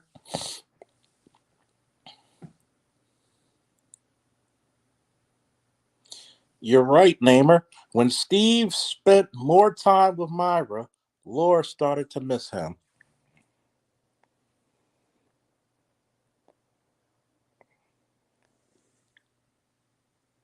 And when and if all you Family Matter friends, right? You know, fans like myself, did you know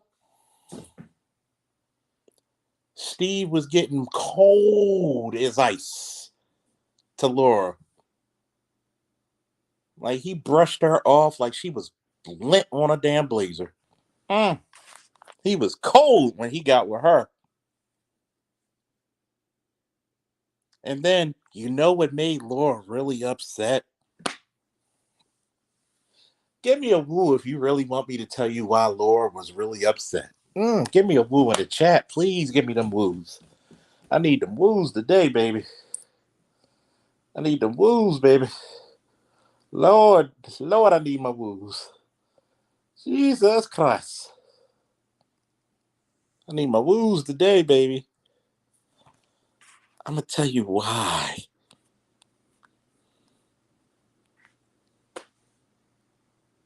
I wish I would have came across Daniel Cormier.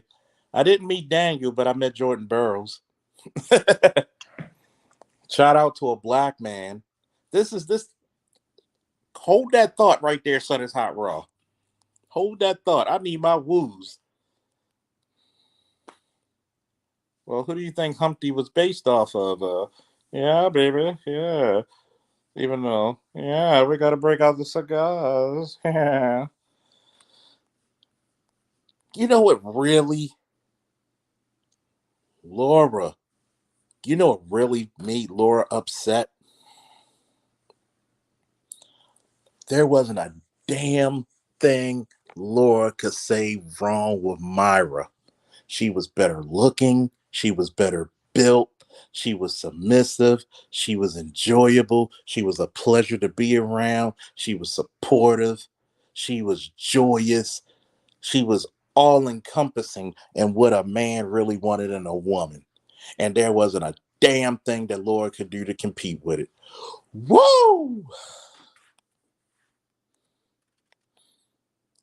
She had to pay homage. She had to pay homage to the woman she could never be. They had to write her character to be crazy.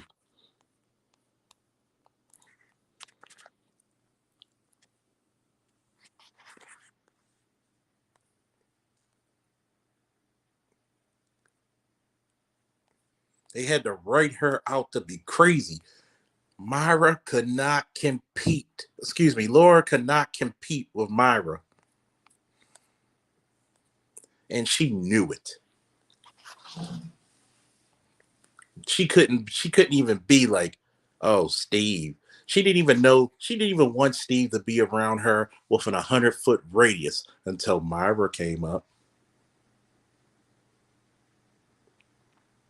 And see, you know what the really, really philosophical thing about it was?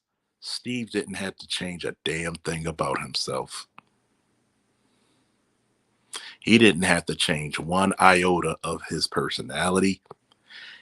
The more nerdy he was, the more attractive she was to him, the more caring, the more inventions she was supportive.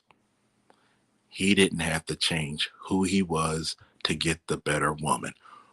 Woo! Mm.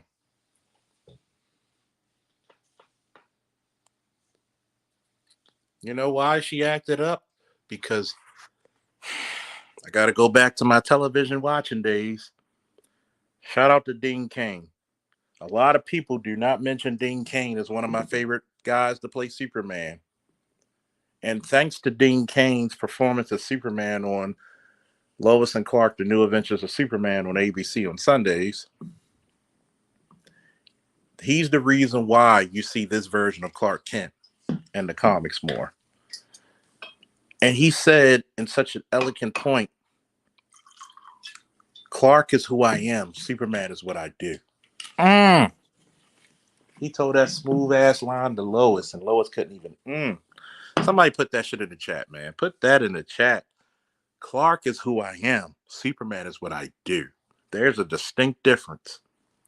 The reason why she was upset with Stefan is because she didn't want the imitation. She wanted the real. She all don't say it, Charles. Don't say it. Don't say it. Don't say it. Don't say it. Don't say it. I'm gonna say it. She wanted the authentic, not the fake. When's the last time you had a chick in our community want the authentic you? You didn't have to buy her anything. You didn't have to do anything. You just had to be you. And she loved you. You didn't have to take her to the Cheesecake Factory. You didn't have to take her to Ruth Chris. You didn't have to. All you had to do was she had to be in your presence and think you were the coolest thing under God's sun.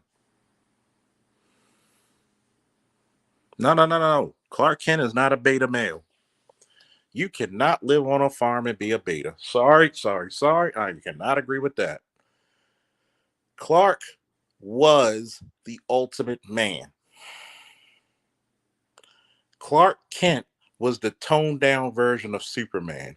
And actually, Superman was the disguise. Clark was the real persona. Superman is his job. Clark is who he is.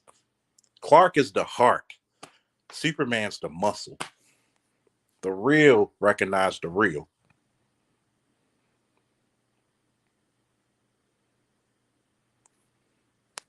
See, people forget the philosophical thing about Clark Kent. Clark Kent is physically Kryptonian. He's mentally Clark. He's spiritually Clark. He's emotionally Clark. What did Batman say about Superman? Even though he could shoot lasers out of his eyes and he could hover above us like a god, he's actually the most human out of all of us.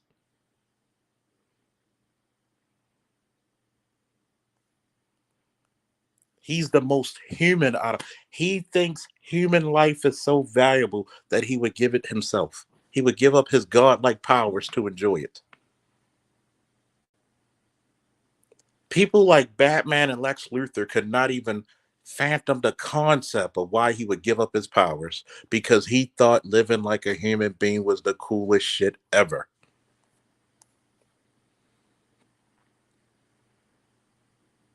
Yep, just like Peggy Carter fell in love with Steve Rogers before any super serum.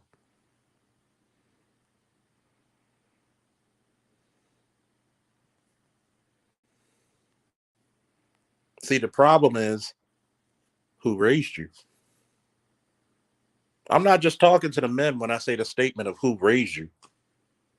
I'm talking to the women. Who raised you to see men that you claim that were no good? Why did you pick them?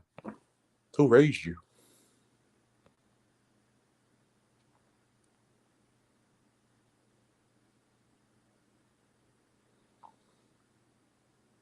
If Myra, a physically beautiful woman with a heart of gold, who might have had her quirks, but she was lovable.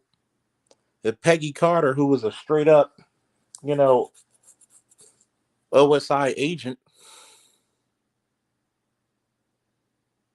fell in love with Steve Rogers before the serum,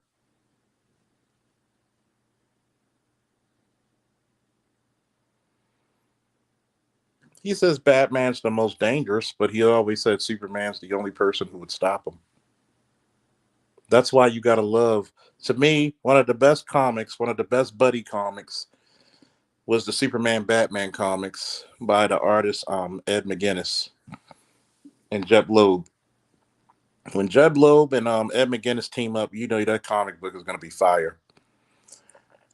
And you see the buddy aspect. They have great respect for each other.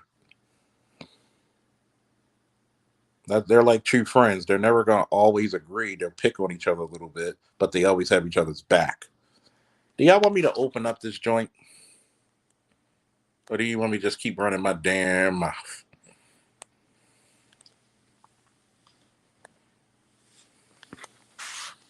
I want you to think about that, what I said. Myra got upset when Steve turned into, what's up, Mel? When Steve turned into Stefan because she did not get the essential Urkel. She didn't get the real. When the last time you had a chick want a real man for who he is and not what she wanted him to be?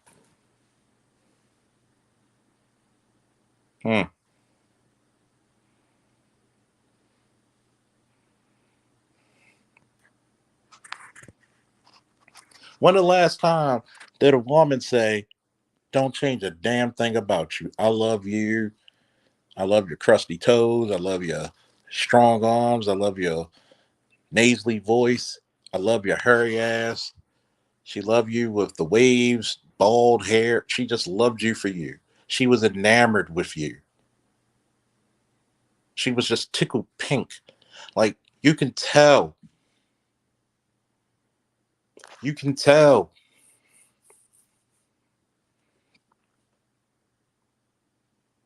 that she thanked God every day that she found a man like you. When the last time that happened? And to answer your question, which Namer asks, which begs the question, what's a real man? A real man is real to his purpose and situation. Mic drop.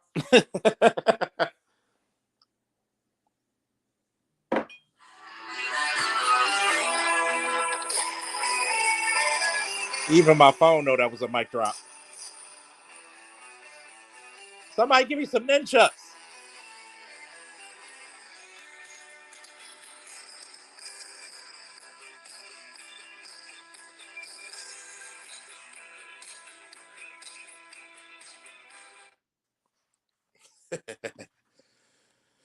That was one of the alarms for my phone, man.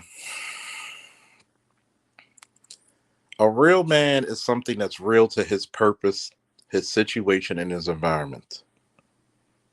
A real man is to thy own self be true. He's not trying to be something that the world. I would use the Steve Urkel Myra comparison, especially before they written her into the script to be crazy. She loved that man's dirty drawers. She was down for that man's pro. I want you to think about this, right? Steve got more respect out of a better class of woman than he did with Laura. And he didn't even, for Laura to love him, he had to give something. He had to always do something. He had to put all this shit. But with Myra, she's always was proving that she was an asset to Steve. God, somebody play the goddamn music again. Wait, speak to him. Speak, God damn it, Almighty, speak to him, God damn it. Matter of fact, Prince Adam, you take over. By the power of Grayskull.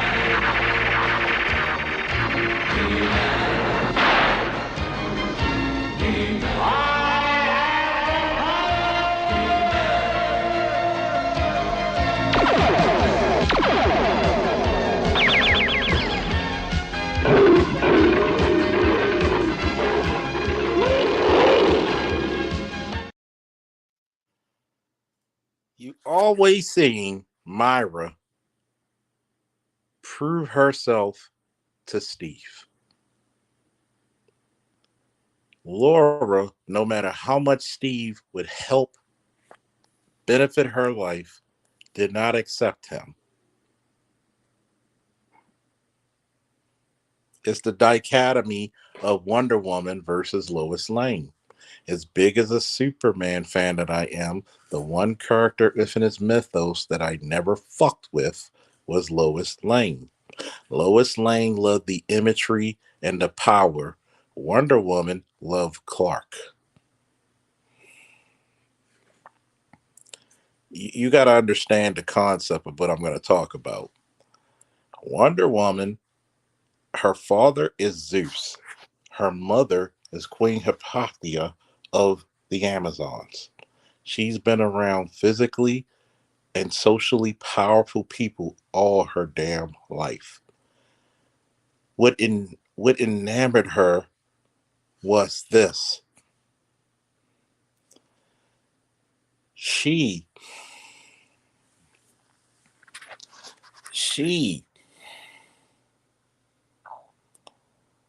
was so enamored because she's related literally to gods and thought that this man with godlike power, what makes him such a human, which makes him such down to earth.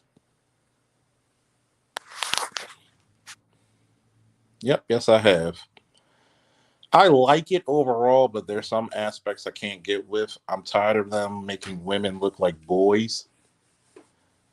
If you're gonna make Lois Lane, I don't mind Lois Lane being the headstrong person that she is. That's always Lois. That's what we loved about Lois. She's always headstrong. But don't make her look like a boy. Look like she's pubescent, prepubescent. And you're right, Mac Bones. Wonder Woman is feminine in spite of being a superpowered warrior woman. She was always feminine. That's, on a side note, I'm going to talk about that for a second now, Mac Bones. I know Wonder Woman been a feminist icon for decades, right? Almost a century. Here's the one thing the feminists don't understand about our fair lady Princess Diana, aka the Wonder Woman. She's always been feminine. She's always had a loving soul. Her femininity never overpowered her physical strength. Put that in the chat. Put that in the chat. Put that in the chat. Signed, sealed, delivered. I'm yours. Her greatest superpower was her femininity.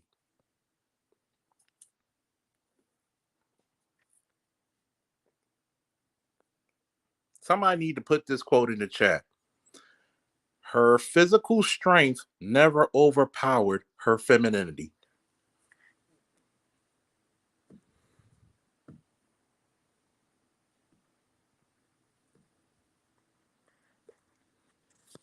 I need somebody to put that in the chat for me, please. Those feminists never give you that part version, do they? Her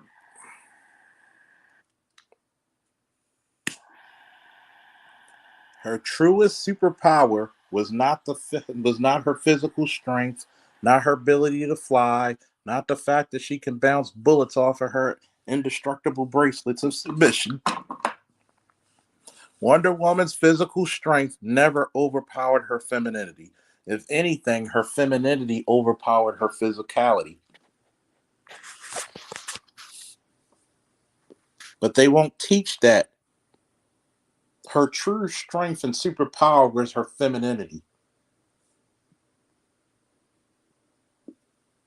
There's not one time in the comics,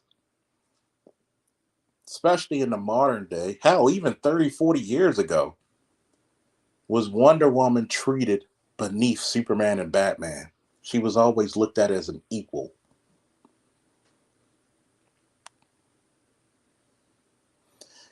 Yep, she embraced what it meant to be a woman.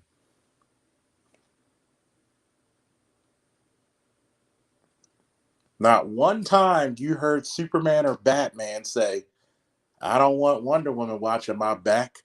They made sure when there was a fight, get that crazy motherfucker here. We about to throw down. Even Batman said that Wonder Woman is the greatest melee fighter in the world. For those of you who don't understand what a melee fighter is, you put a sword, spear, shield, axe in her hand, and bodies are hitting the floor.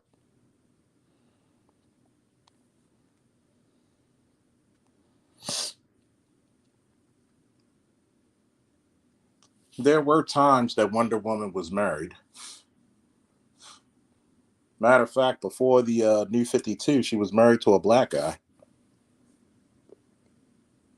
She even gave up her superpowers to be married to that guy.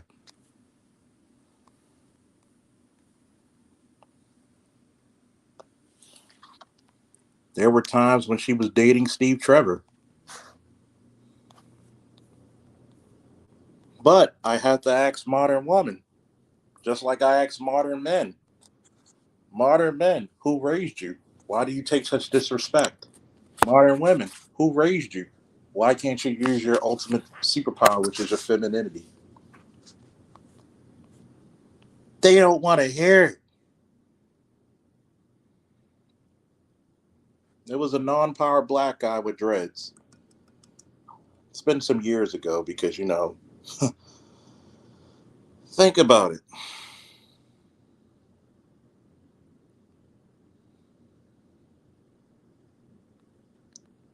And I'm glad you mentioned Linda Carter's interpretation of Wonder Woman, which we get the modern interpretation of Wonder Woman now. Wonder Woman never looked butched. She was never trying to be one of the dudes. She was very feminine, elegant. I'm going to tell you one thing. If Alicia Rashad in her youth would have donned the costume of Wonder Woman, not one motherfucker would have batted an eye. I said it. I said it. I said it. I said it. I said it. I said it. That's how elegant you have to be Wonder Woman. Look at Gail's version. Gail's version is a very elegant woman.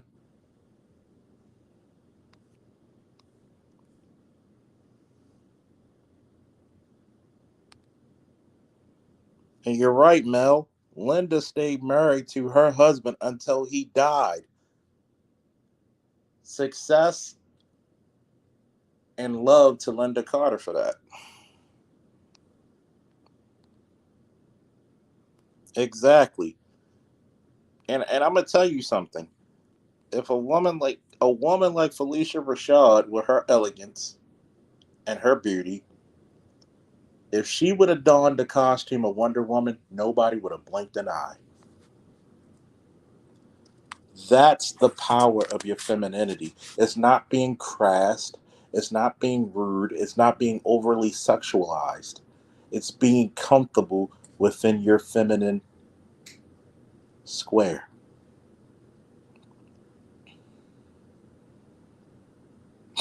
His neighbor said a lot of black men would have had blue balls for months on end. Or a lot of wet dreams. We would have been flooded.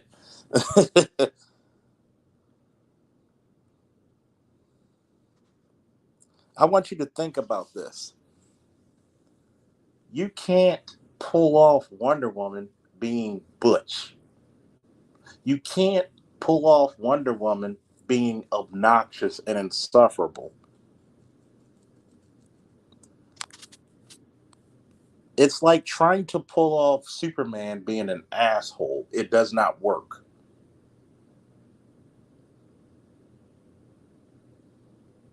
Even Batman's not an asshole per se. There are sometimes he got to invoke the energy, but Batman is justice incarnate. Wonder Woman is the physical manifestation of truth and peace. Superman is hope.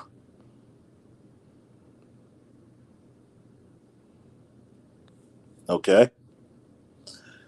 So when you look at a character, and I tell people about this, look, there's a reason why Wonder Woman is the most iconic hero or heroine of all time, because she embodies everything that's great about femininity. Not her superpowers. It's okay to be a woman. There's strength within your femininity.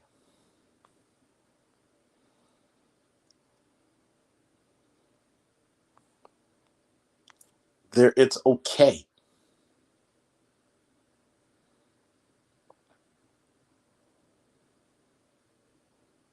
What does the story of Superman says? It's okay to be the everyday man, and it's okay to stand up and give people hope. To be the Superman. What does Batman produce? It is okay to seek justice. It is okay to triumph over tragedy. But once again, I gotta say, who raised you?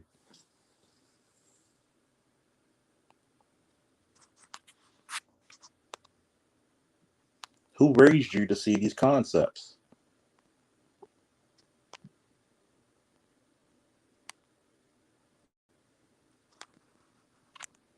But remember, who raised you?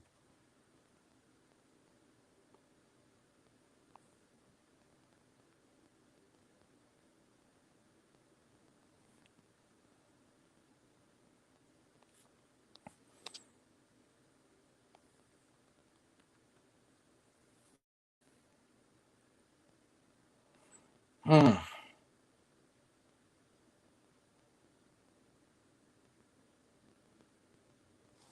Hmm. I might get out of here. It's been 3 hours. I've been talking too goddamn long. But I just want to give it back to you. Who raised you? Who raised you to see your image the way you do? Who raised you to take the disrespect that you claim? Who raised you to tell you that being feminine and nice is weak? Who told you, black man, that being masculine, righteous, and being a good friend and being intelligent is weak? You know what? I'm going to come up here later tonight I want everybody who's watching the show now, please come up later. I'm gonna give me a little bit of rest because my voice is hoarse like a motherfucker. And I'm gonna do an open panel. We're gonna start from the get-go. Hold your thoughts. We're gonna come back a few hours later tonight, and we're gonna hold the open panel. Tell your friends, tell your mama, tell your sister, tell your daddy, tell your brother, tell your cousin, tell the nigga who owed you $2 from 15 years ago. Come on up. All right. We're gonna do the open panel tonight. Get some rest. Woo! And I do like Tyler's version of Superman, but Henry's still my boy. Peace.